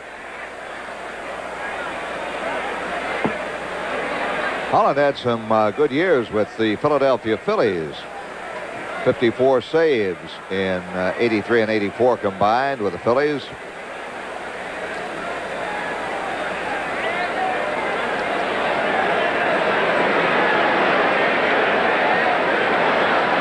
I think the big thing about Al is just pitching himself back into shape. That's high. Always had a good fastball, but the last couple of years with out of Pittsburgh, he came in the Candelaria deal over to the Angels, and this was not in real good shape. He looks a lot trimmer right now. And he can be a help out of that bullpen. He's been around too long not to be. Well, he first made the scene in the major leagues in '77 briefly with the Pittsburgh Pirates. Came up for good in '79 with the Giants. He's been around ever since. Giants, Phillies, Pirates, Angels, now the Yankees. Got him. So a quick inning for the White Sox. As Holland comes on to strike out 2 out of the 3, we go to the bottom of the 6th, 5-3 New York.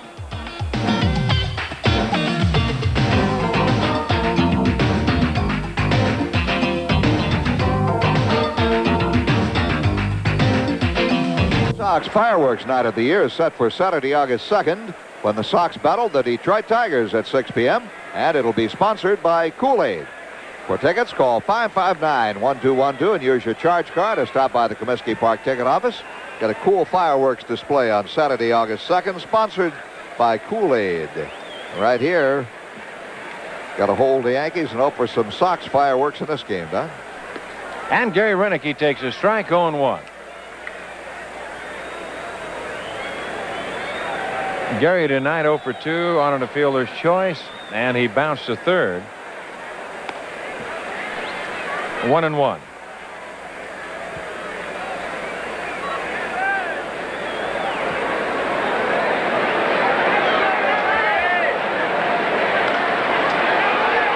To left, and there's Lyons. 1 out to Mike Easler.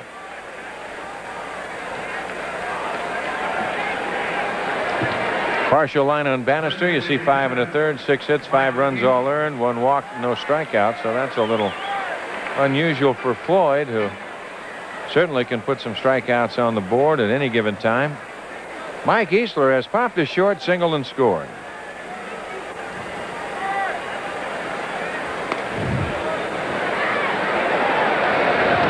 One and 0 the count.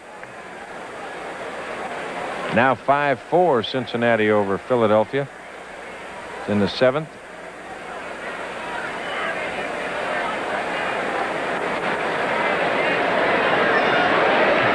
They right there 4th in the American League in hitting with that .336 average. And 1 for 2 tonight. And if that's fair, it's foul. 2-1 the count.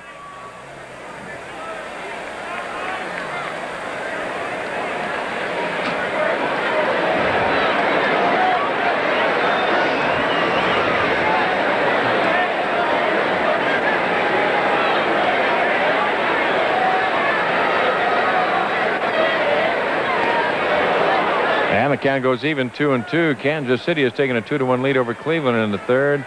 Minnesota 4-1 over Baltimore in the 4th, and Detroit make that 4-0 over Texas in the 5th. 2-2 pitch.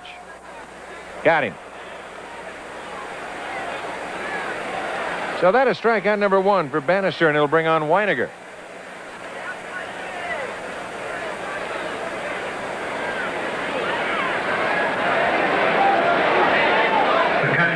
Weiniger has popped a first, double, and scored. 1 for 2 tonight.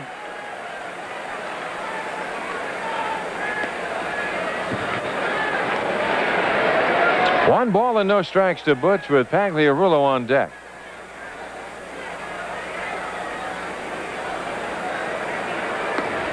On the corner, 1-1.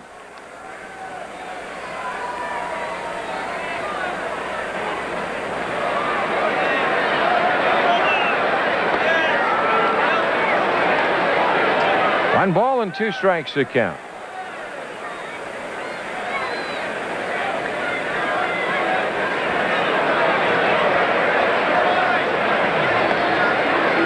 Breaking pitch up high, 2-2.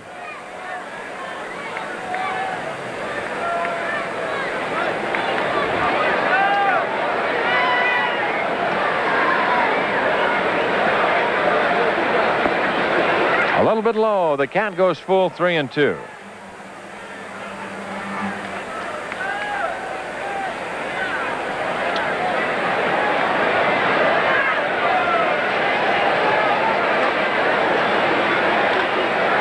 Bouncer third base side, foul ball. Well, I tell you, it's a good thing that ball was fouled. It took some kind of a strange bounce and went right through Hewlett. That ball was too close to being a fair ball not to field. I think it just took a bad hop by him. Now Weiniger will come back, and the count remains 3-2. 2 more games tomorrow afternoon and Sunday afternoon. Tomorrow it'll be Joe Cowley and Scott Nielsen. That will be on NBC, part of their doubleheader game of the week. It'll be coming your way at 3:05 Central Daylight Time. And then on Sunday, we'll be back your way on Sports Vision. It'll be Neil Allen and Doug Drabeck. There's a drive to left field, but Lyons is there, makes the catch, and that'll do it. 1, 2, 3, and we're 2 through 6. It's 5-3 New York.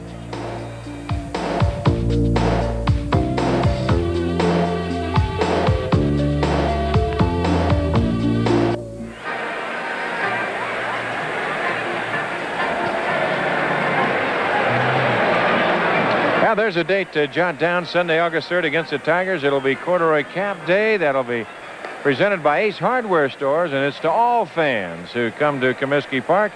Compliments of Ace Hardware. So you certainly want to make that promotion. And for tickets, call 559-1212. Use your charge card or stop by the ballpark. August 3rd, that'll be Sunday, against the Tigers.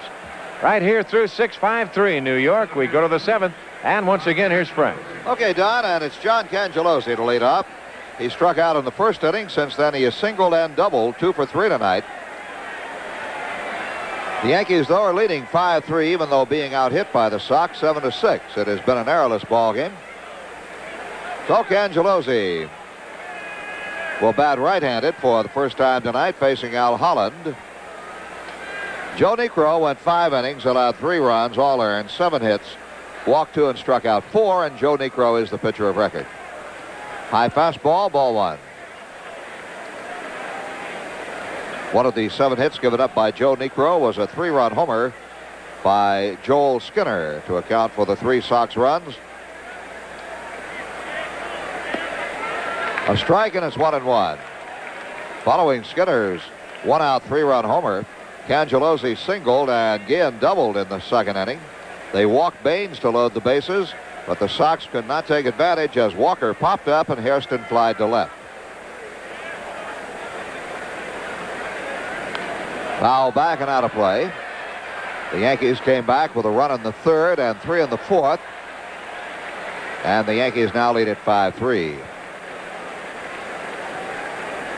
The Sox left 5 men on base through the first 2 innings. They have stranded only 1 since, and have had only 2 base runners since the second inning. Cangelosi with a count of 1-2.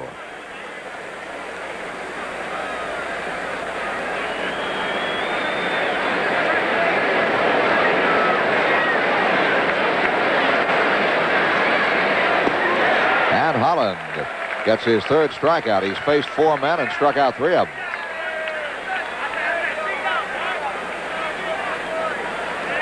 He struck out Lyons and Skinner around a fly ball by Cruz in the 6th, and now strikes out Cangelosi.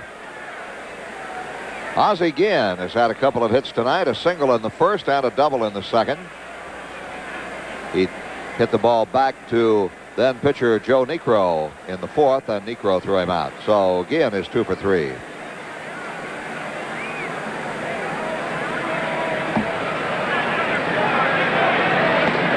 Ball 1 is up high.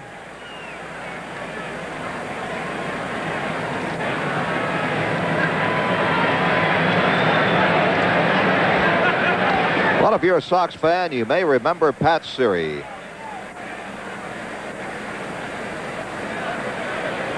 Down at third base, Pagliarulo creeps in to protect against a bunt, and Guillen shows bunt, takes the bat away, and a strike called, 1-1.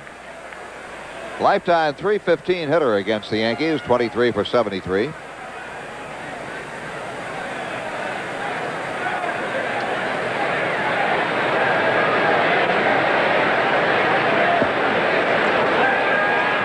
Yankees lead 5-3. Strike 2 call. It was on this date in 1948, July 18th of 48, that Pat Siri put his name in the record books with 4 home runs. And the Sox needed all 4 of them in an 11-inning, 12-11 win over the Philadelphia A's. And that was just the start of it. That was the first game of a doubleheader. Foul straight back. Well, Pat Siri, 4 home runs for the Sox in an 11-inning ball game on this date in 1948.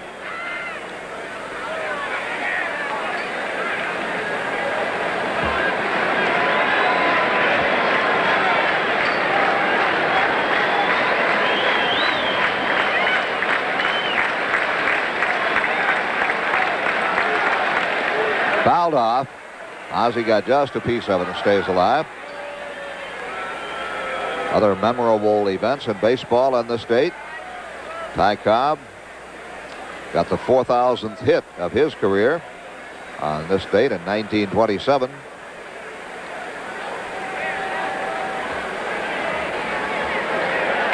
And on July 18th, 1943, the Giants and the Phillies tied a major league record by leaving 30 men on base in a 9-inning ball game.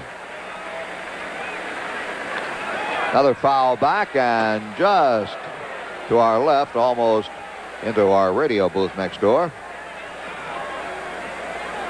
Warren Brown and Del Crandall ready to play that one just like I would, underneath the table. Probably wonders why the broadcasters and the media members don't try to catch the foul balls. You ever look down the dugout? Foul ball is hit in there. What do the players do? They duck, and they're being paid a lot of money to catch balls. Ginn bunts with 2 strikes on him, but Holland fields the ball, and he is out. Very, very close play, and no argument from the White Sox. An excellent fielding play by Al Holland, as Ginn trying to surprise with a 2-strike running bunt. Digging as hard as he can. Watch, Holland feels it in his glove and fires a strike to Mattingly, and they get him in a very close play at first base. Another angle on it. First base umpire Mark Johnson right on top of the play, and no argument from Brickman or Ginn. Just disappointment as Ginn is out 2 down. That'll bring up Harold Baines. Baines tonight has struck out twice and been walked once intentionally. That one's gone. Harold has hit one to the upper deck in right field. Boy, there's no question about that one. Harold Baines' 13th home run of the year, and the Sox are to within 1 run of the New York Yankees. Wow, did he cream that one. Glory, Husky Sandy. He hit that one a ton. Well into the upper deck. Baines' 13th home run and 54th RBI. Pigeon-toed stance, the big stride, and pow, he gets all of it.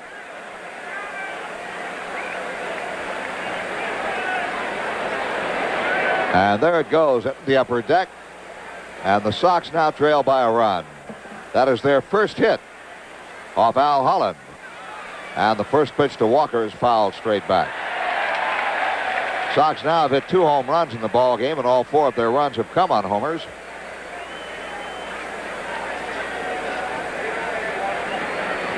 A 3-run shot by Skinner, and now a solo blast by Baines.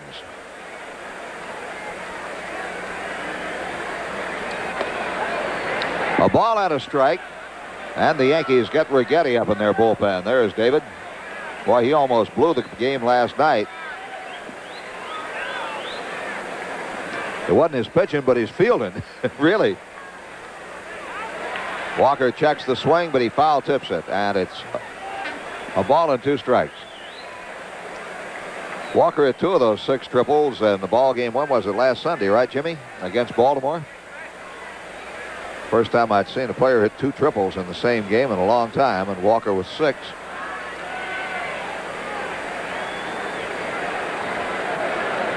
You don't think of a Greg Walker as leading the league in triples or being tied for the lead.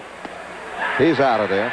Strike 3 call. The Sox get a run on Baines' homer, and in the middle of the 7th inning, the score: New York 5 and Chicago 4.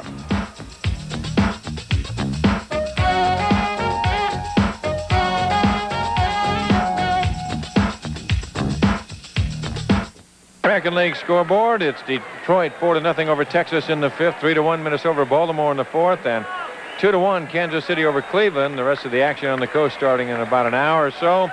National League this afternoon, 2-1 the Cubs over the Giants this afternoon, and it's 5-4 Cincinnati over Philadelphia in the 7th, 10-1 in the 6th inning Pittsburgh over San Diego, 1-0 Montreal over Atlanta, but they're still in that rain delay. It's 3-1 the Dodgers over the Cardinals in the 3rd, and New York and Houston scoreless in the 4th. And right here, the New York Yankees lead 5-4, and Mike Pagliarulo, who had a 3-run homer in the 4th inning, stands in. Fouls to the upper deck, third base side, strike 1.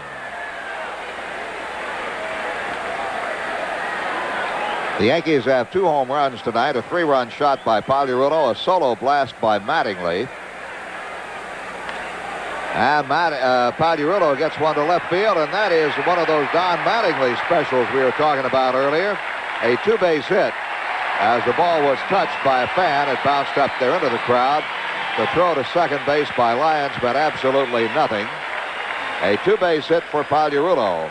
And he must be taking lessons off Mattingly, Don Drysdale. That's a Mattingly two-base hit to left. Well, he very well could. All he did was take that fastball away and move the other way with it. Dropped it down the line, and then the fan touches it. And as soon as he does that, why, it's a ground rule double. There you see it come off of the fan's hands. So Pagliarulo has his second hit tonight, and he is now 4 for 5 in the 2 games of this series. When you're hot, you're hot. The Sox will look for Barrett a bunt. Dale has lined to left and grounded to third.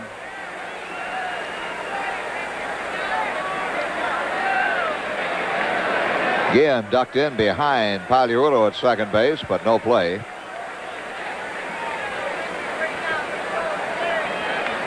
Seven hits now for New York, and the Yankees lead 5-4. He shows bunt, but he takes ball 1. Walker and Hewlett ready to charge in. Of course, Hewlett has the responsibility of third base should the ball be bunted hard back to, say, the pitcher, or bunted right out in front of the plate where Skinner might make a play at third base.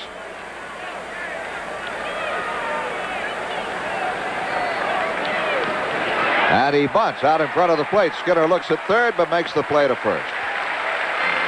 A sacrifice by Dale Berra, and Pagliarulo goes to third.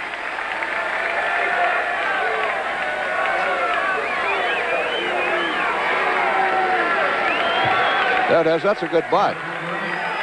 Skinner grabs the ball, looks at third, sees he does not have a play there, and goes to Walker, who had backed up to cover first base. So the runner at third with one out, and Fregosi is on his way out, and he may not want Bannister to pitch to Henderson right here. He's already made the sign to the bullpen. So the Sox will make a pitching change here in the 7th inning. Guillen and Skinner join the conference at the mound, and Fregosi is already motioned to his pen. So there's a break in the action as the pitching change is made. The Yankees lead 5-4, and they're threatening. We'll be back right after this.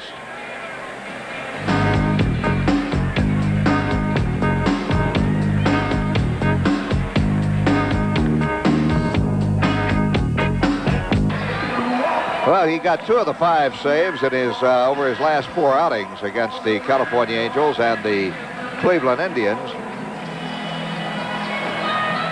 Looking back to early May at Comiskey Park, Schmidt pitched rather ineffectively against the Yankees, did not figure in a decision at Comiskey Park.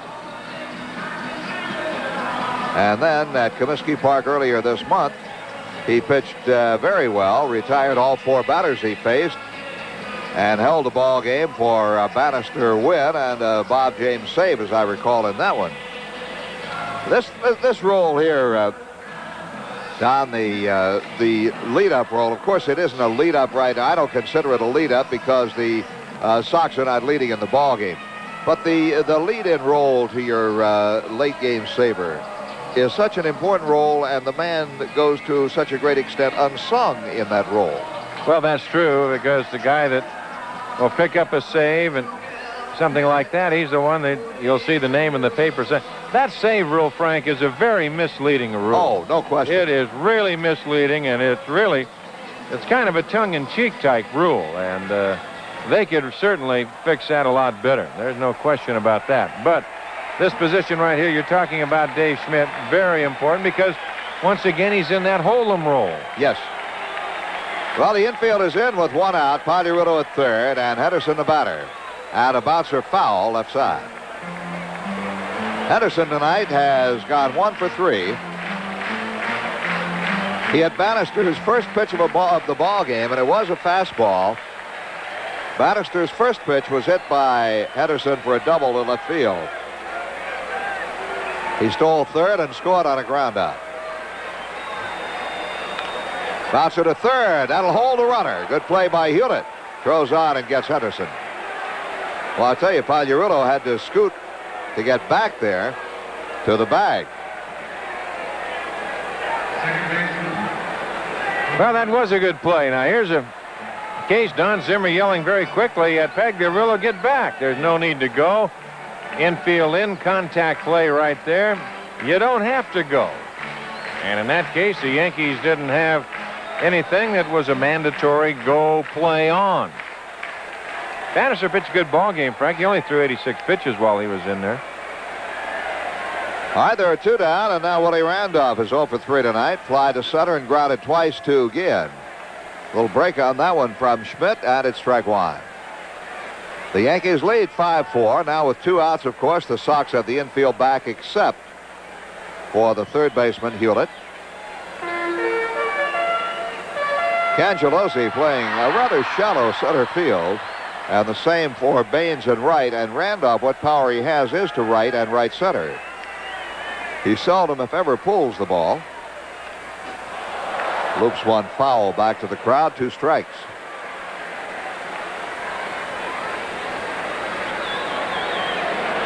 Every once in a while, Randolph can surprise you, and he can crank up and drive one to the wall.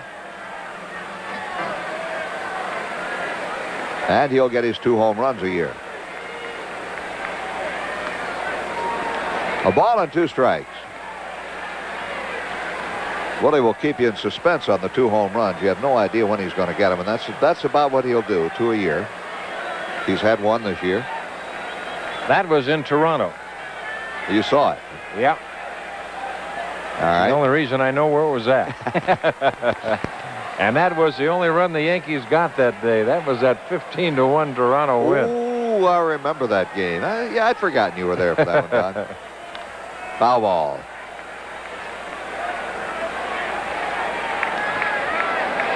Don and I have a little thing going. See, when he goes away for his network assignment on Sundays, I watch the time of his game. Of course, if the Sox have a long game, I don't say anything. But one umbrella up. Is it raining? I can't see any rain coming down, although it was cloudy earlier. I see a couple of umbrellas. Must be a little slight drizzle.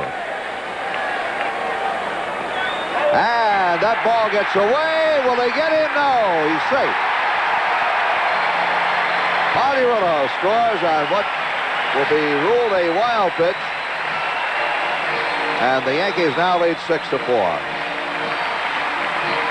Well, Schmidt got a late break because he didn't think that ball was going to get away from Skinner. That was the first thing that went wrong, or actually the second. Number 1 is the pitch got away. There you see outside. Joel did not move out quickly, and now Schmidt coming on. Pagliarulo, who doesn't run that well, he beats the play with ease. Well, the run is charged to Bannister. The wild pitch, of course, charged to Schmidt on a base hit off the bat of Randolph. So Randolph singles out into right center. And the Yankees stay alive here in the inning.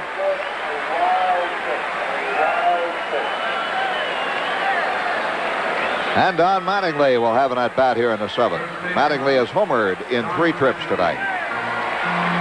1 home run, 3 at-bats. And now we can see the rain has started coming down in earnest here in the Bronx. Randolph back ahead of the throw. Mattingly's home run in the 3rd was the first home run by a left-hander off Bannister this year. Ball 1. Then in the 4th inning, Pagliarulo, also a left-hand hitter, homered. 7-game hitting streak for Mattingly, 13 for 31.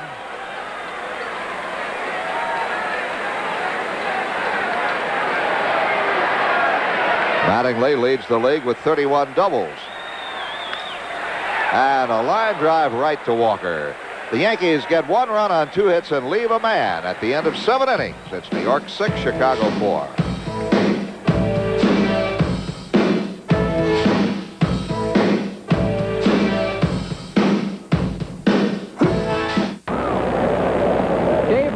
Comes in to pitch for the Yankees as rain starts the ball here at Yankee Stadium. Rigetti is making his 41st appearance of the season. He is 6-4 with a 3.59 ERA. He has 20 saves. He has pitched 52 and 2/3 innings, about 51 hits, 23 runs, 21 of them earned. Given up only 3 home runs. He has walked 24 and struck out 41. Barton?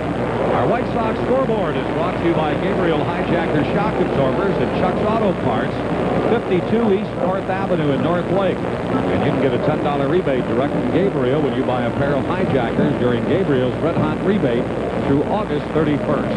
Today, the Cubs knocked off San Francisco 2-1. Tonight, 6-4, Cincinnati leading the Phillies. Phillies batting in the top of the 9th. Under a rain delay after 1 in Montreal, the Expos were leading Atlanta 1-0. Pittsburgh putting the big hurt on San Diego. They lead 11-3 at the end of 7. Mets and Houston are scoreless at the end of 4. Dodgers lead the Cardinals 3-1 at the end of 4. In the American League, the Tigers leading Texas 5-0 at the end of 6. Minnesota leading Baltimore 4-1 at the end of 5. Kansas City and Cleveland are tied 2-2 at the end of 3. Toronto at California, Milwaukee at Oakland, and Boston at Seattle later. And the Sox AAA club, Buffalo, losing at home against Denver 3-2 at the end of 6. Jerry Hairston, 0 for 3 tonight, will lead it off against Righetti. Righetti picked up his 3rd save of the year against the White Sox in last night's game, thanks to some poor base running. Hairston got a pinch hit RBI double off of it. 6-4. Yankees lead here in the 8th. Jerry batting from the right side, rips one to left center field. Henderson coming on, and he makes a diving catch. Boy, what an outstanding play by Ricky Henderson. He came full tilt and dove as far as he could dive. The ball just getting into his glove before it hit the ground. And once again, Durwood Merrill, the umpire out at second base, right on the play, made the right call. And we have a new shortstop for the Yankees. Zabella has come into play in place of Berra. So the ball hit hard. Maybe that's a good omen. And an outstanding defensive play by Ricky Henderson. Tim Hewlett, the batter, 0 for 3. Righetti ready in the pitch. Curveball strike.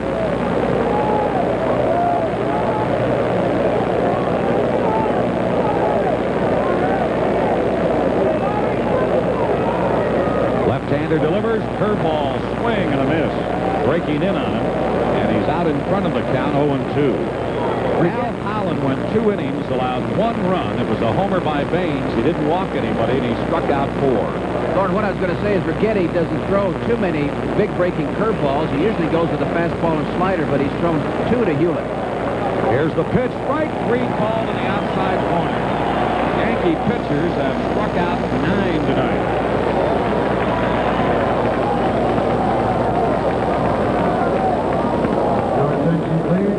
Bobby Bonilla is going to bat for Steve Lyons. Lyons 1 for 3 with a run scored. Bobby in his last 2 games has gone 3 for 4 in them. But he's stepping up here as a pinch hitter.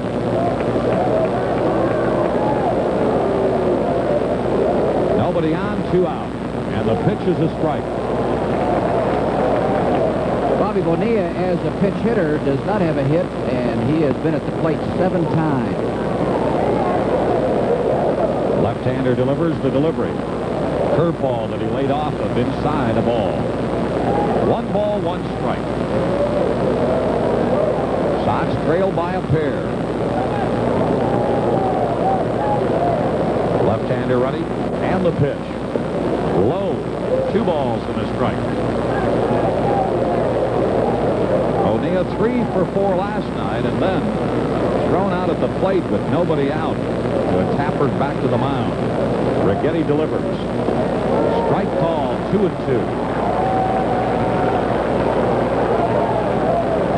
Hits even up at 8.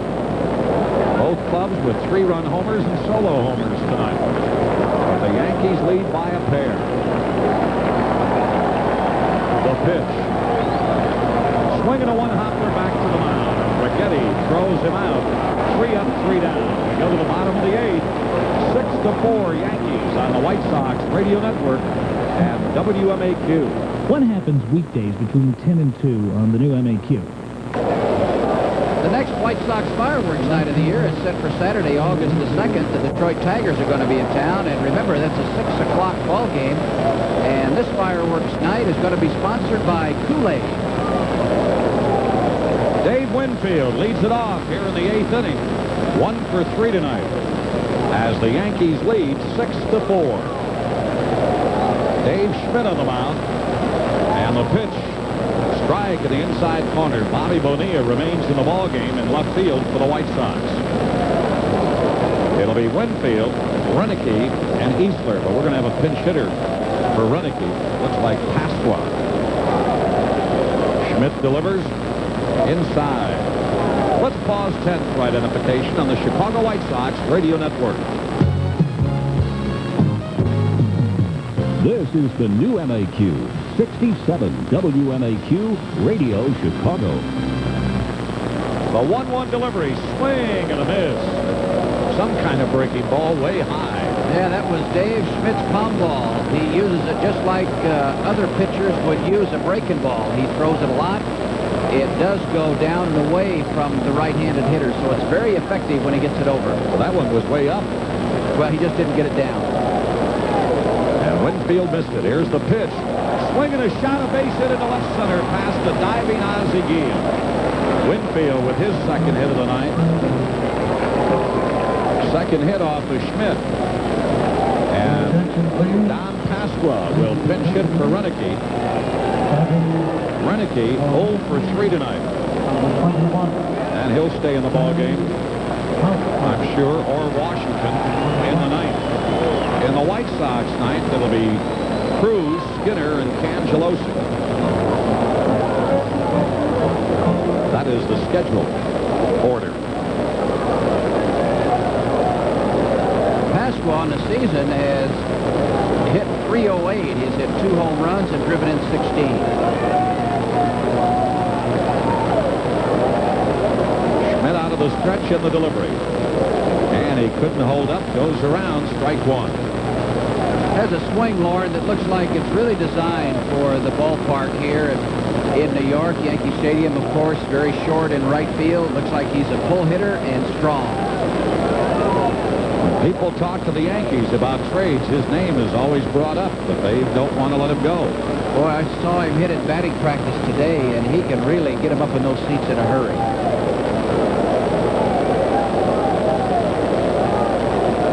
Schmidt ready again, tosses to first. Winfield was thrown out last night trying to steal.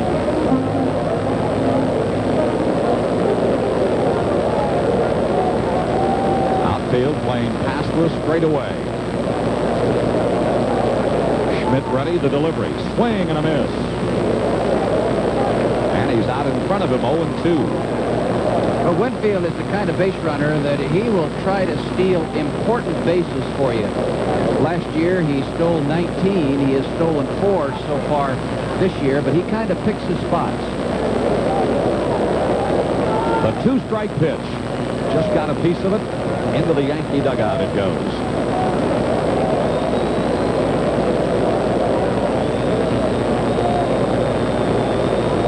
Yankees led 1-0 at the end of 1. The Sox led 3-0 at the end of 2. Yankees got a run in the 3rd. And really, Bannister's only bad inning after 1 out in the 4th. Easler single, Weinecker doubled, and in a 2-0 pitch, Paliarulo hit a 3-run homer. The Sox came back with a home run by Baines to make it a 1-run game in the 7th. And the ball drops out of Schmidt's mitt, goes towards the foul line, and Winfield almost made a break for second, but wisely did not. And then the Yankees got a run on a double, a sacrifice, and a wild pitch in the 7th. And thus leads 6-4.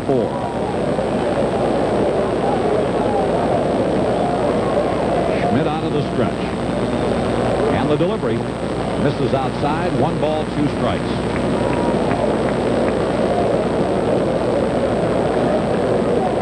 Well, Pasqua we could put in the outfield on our all-Italian team. Yep. Forgot about him. Incaviglia, forgot about him. Toss over to first. Gandiotti would be on that pitching staff. Pretty good ball club. Here's the pitch. Pop foul to the left side. Well, you feel as though by hitting Pasqua here that he's going to stay in the ball game and play left field for them. And that's an indication that he's a pretty good outfielder also, Lauren. They're going into the inning with at least a 2-run lead, so you want your best defensive ball club out there. Otherwise, they probably would have pinch hit Washington and left him in the ball game. A 1-2 pitch. High and away. Evens the count, 2-2.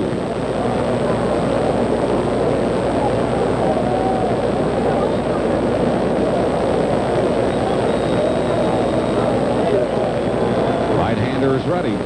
And the delivery. Swing and a miss. He struck him out. First strikeout by Schmidt, only the second Yankee to go down swinging. Yankee pitchers struck out 7 last night, 9 tonight. Mike Easler, the batter. Easler, 1 for 3. He was the other strikeout victim, striking out his last time up in the 6th against Floyd Bannister.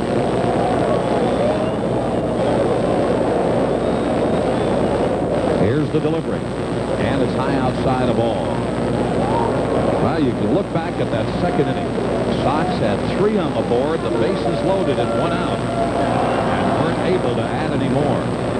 Last night's game, they had runners at second and third with 1 out and a run in the third, could not score anymore. And then that tragic 9th inning when they had runners at second and third, nobody out, a run in, and could not add any more.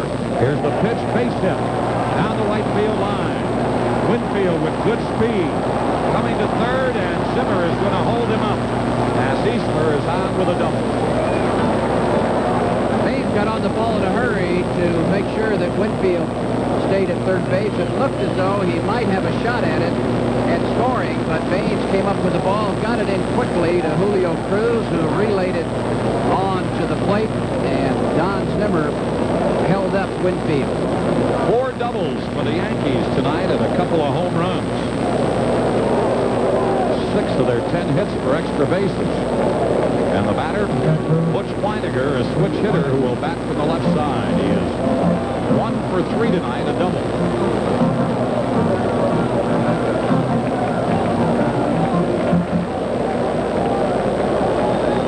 The left side, Weiniger really isn't swinging the bat very well, only hitting 180. That's why Hasse starts mainly against right-handers, Weiniger against left-handers. Here's the pitch, fastball, strike. Infield playing in.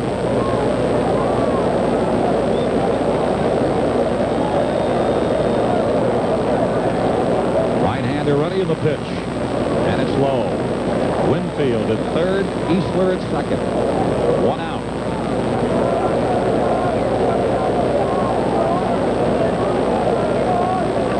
Ball, 1 strike to Weiniger. The delivery.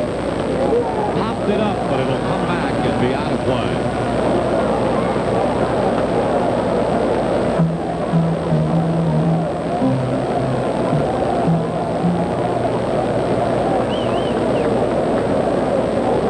A ball and 2 strikes. Schmidt ready in the pitch. Swinging a foul down the right side. Gloved by the ball boy. Off the carom on the box seat railing.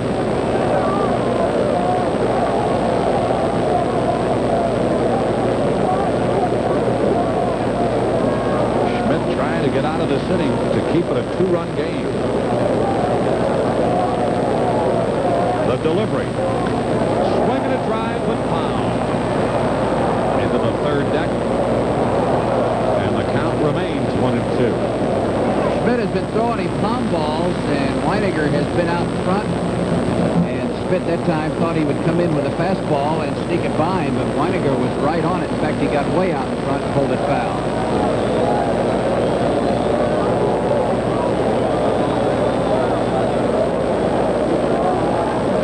A 1-2 delivery. Hit it to right. Baines coming on. It's a base hit. The score. And it's a 7-4 ball game. Easler goes to third.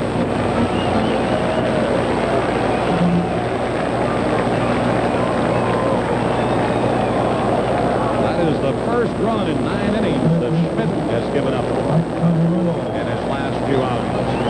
Well, Weiniger really did a good job of hitting that time. When Schmidt got out in front of him, he choked up on the bat. He did not take a big swing at that ball and was able to hit it pretty good. And it bounced in front of Harold Baines.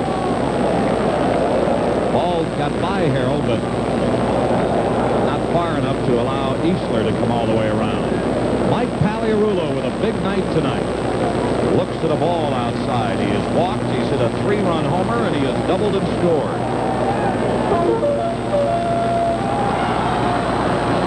He has hit 5 of his 22 home runs off White Sox pitching. Bill Dawley up in the bullpen. Here's the delivery, and it's popped foul to the left side. Evens the count, 1-1.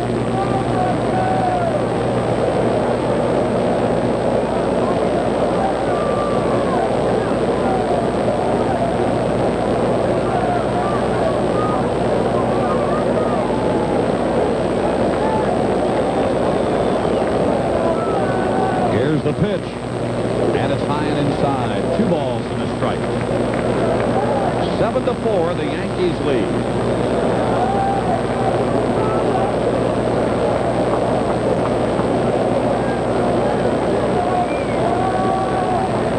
Right-hander running in the pitch. Base hit to right. Another run is in. And Weiniger will stop at second. And it's an 8-4 lead. Well, Schmidt didn't really make very good pitches to the last 2 left-handed hitters, both of them up in the strike zone and a little bit to the inside of the plate, just where a left-handed hitter would want them, and neither one of them missed them. Both of them got RBI base hits. So Pagliarulo has driven in half the runs here tonight, 4. And he has scored 2. Paul Zuvella will be the batter, batting 0-59 with 2 RBIs in his first Yankee Stadium hit here last night, a double.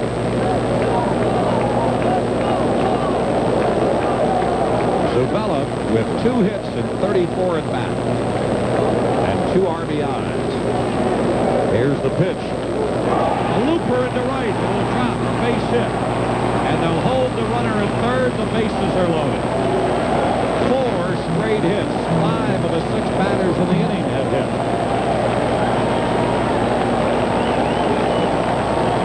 Weiniger stops at third. Pagliarulo at second, and Fregosi out of the dugout.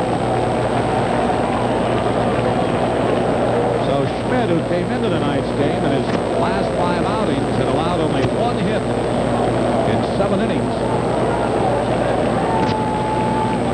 Gives up 6 tonight, 5 in this inning. So we have a pitching change, and we'll be back right after this. And now, your Illinois man on the road. Liberty looks I boring. don't know about you, but all this Statue of Liberty celebration on the TV has given me a mean case of couch potato-itis this week. Fortunately, Will be all for Dave Schmidt, 8-4 New York.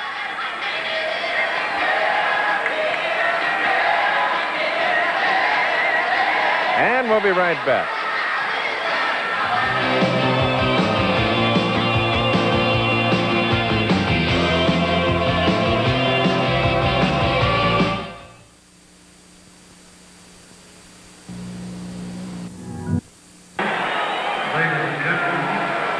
Well, Dolly has really pitched better than an 0-4 record in 27 prior games, an earned run average of 2.77. He has 1 save, 48 2/3 innings, 45 hits, 15 walks, 33 strikeouts. He's around the strike zone, does not walk people, does not hurt himself that way. And he comes on here to pitch to Henderson with the bases loaded, and the Yankees leading by 4 runs. Big chore right now for Dolly. And the first pitch outside, the count 1-0. Henderson 1 for 4 tonight.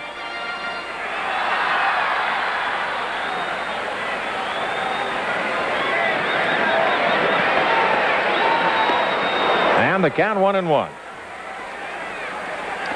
Dolly in 7 1/3 innings against the Yankees this year has given up 2 runs, 6 hits, and shows a loss to New York.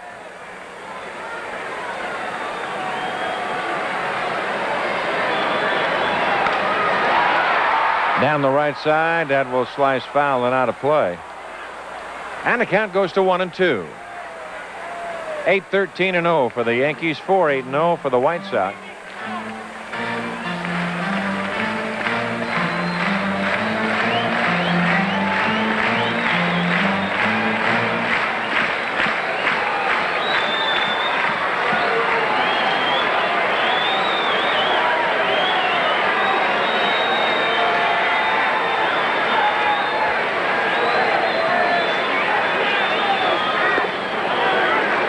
Two and 2 the count.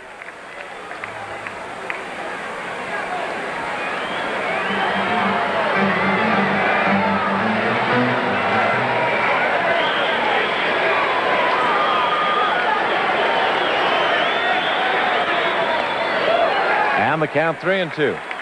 No place to put him.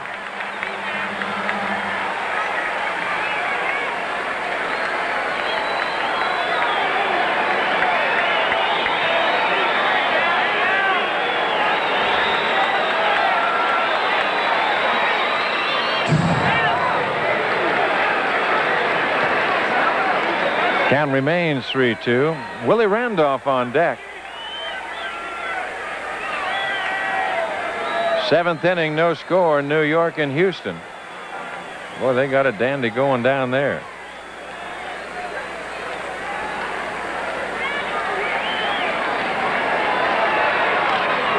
Right field, sinking in front of Baines, makes a catch, tagging. Here comes Weiniger. Here comes a throw, and they get him. Well, Weiniger cut down at the plate, and the side is retired, but the Yankees come up with a pair of runs. As you look at Baines, a perfect throw to the plate.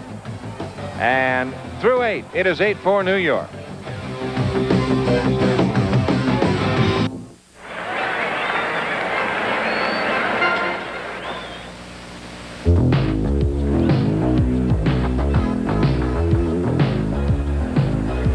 The next game on Channel 32 and the White Sox Network will come your way Tuesday, July 22nd at 6:30 when the Sox take on the Cleveland Indians in Cleveland.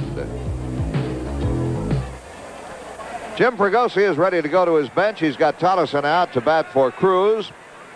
Kittle out to bat for Skinner. As we go to the 9th inning, the Sox are trailing by 4. The Yankees leading 8-4. So it'll be Tolleson, Skinner, and Ken Gelosi here in the 9th with Dave Righetti on the mound for the New York Yankees, trying to pick up his 21st save of the year. Now Tolleson to lead it off. Ron Kittle on deck. He will hit for Skinner. And I'll mention, too, Pasqua, who batted for Renicky, stays in the ball game to play left field for New York. So the outfield is Pasqua, Henderson, Winfield. The infield, Pagliarulo, Zavella, Randolph, Mattingly.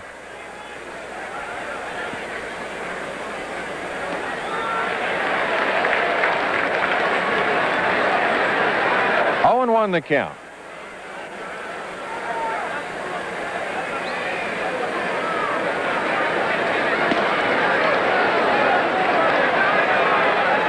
A ball and a strike.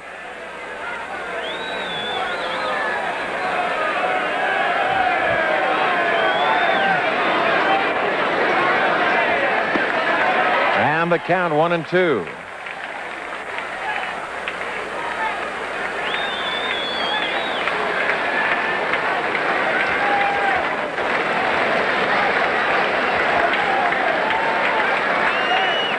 Got him looking.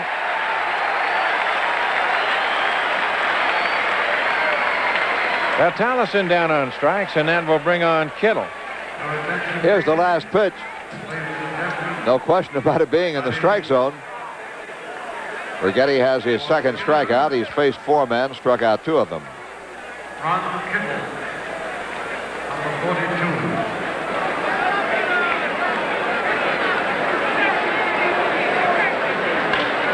High to center and playable. Henderson is right there. 2 out. The center fielder, So the Sox are down to their final out, and John Cangelosi. 8-4, the Yankees on top. On their way to 2 in a row over the Sox.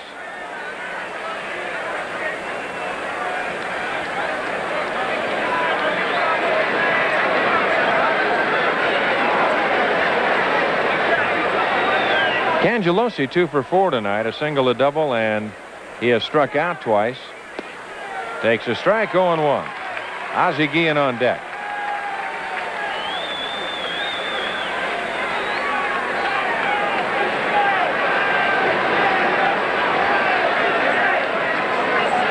And the curveball high, 1-1.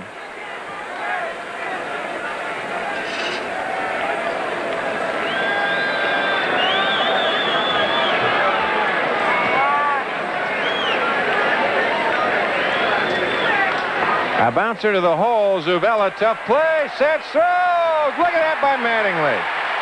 There's a way to end it for the Yankees. What a play by Zuvella. Capped off by a play by Mattingly.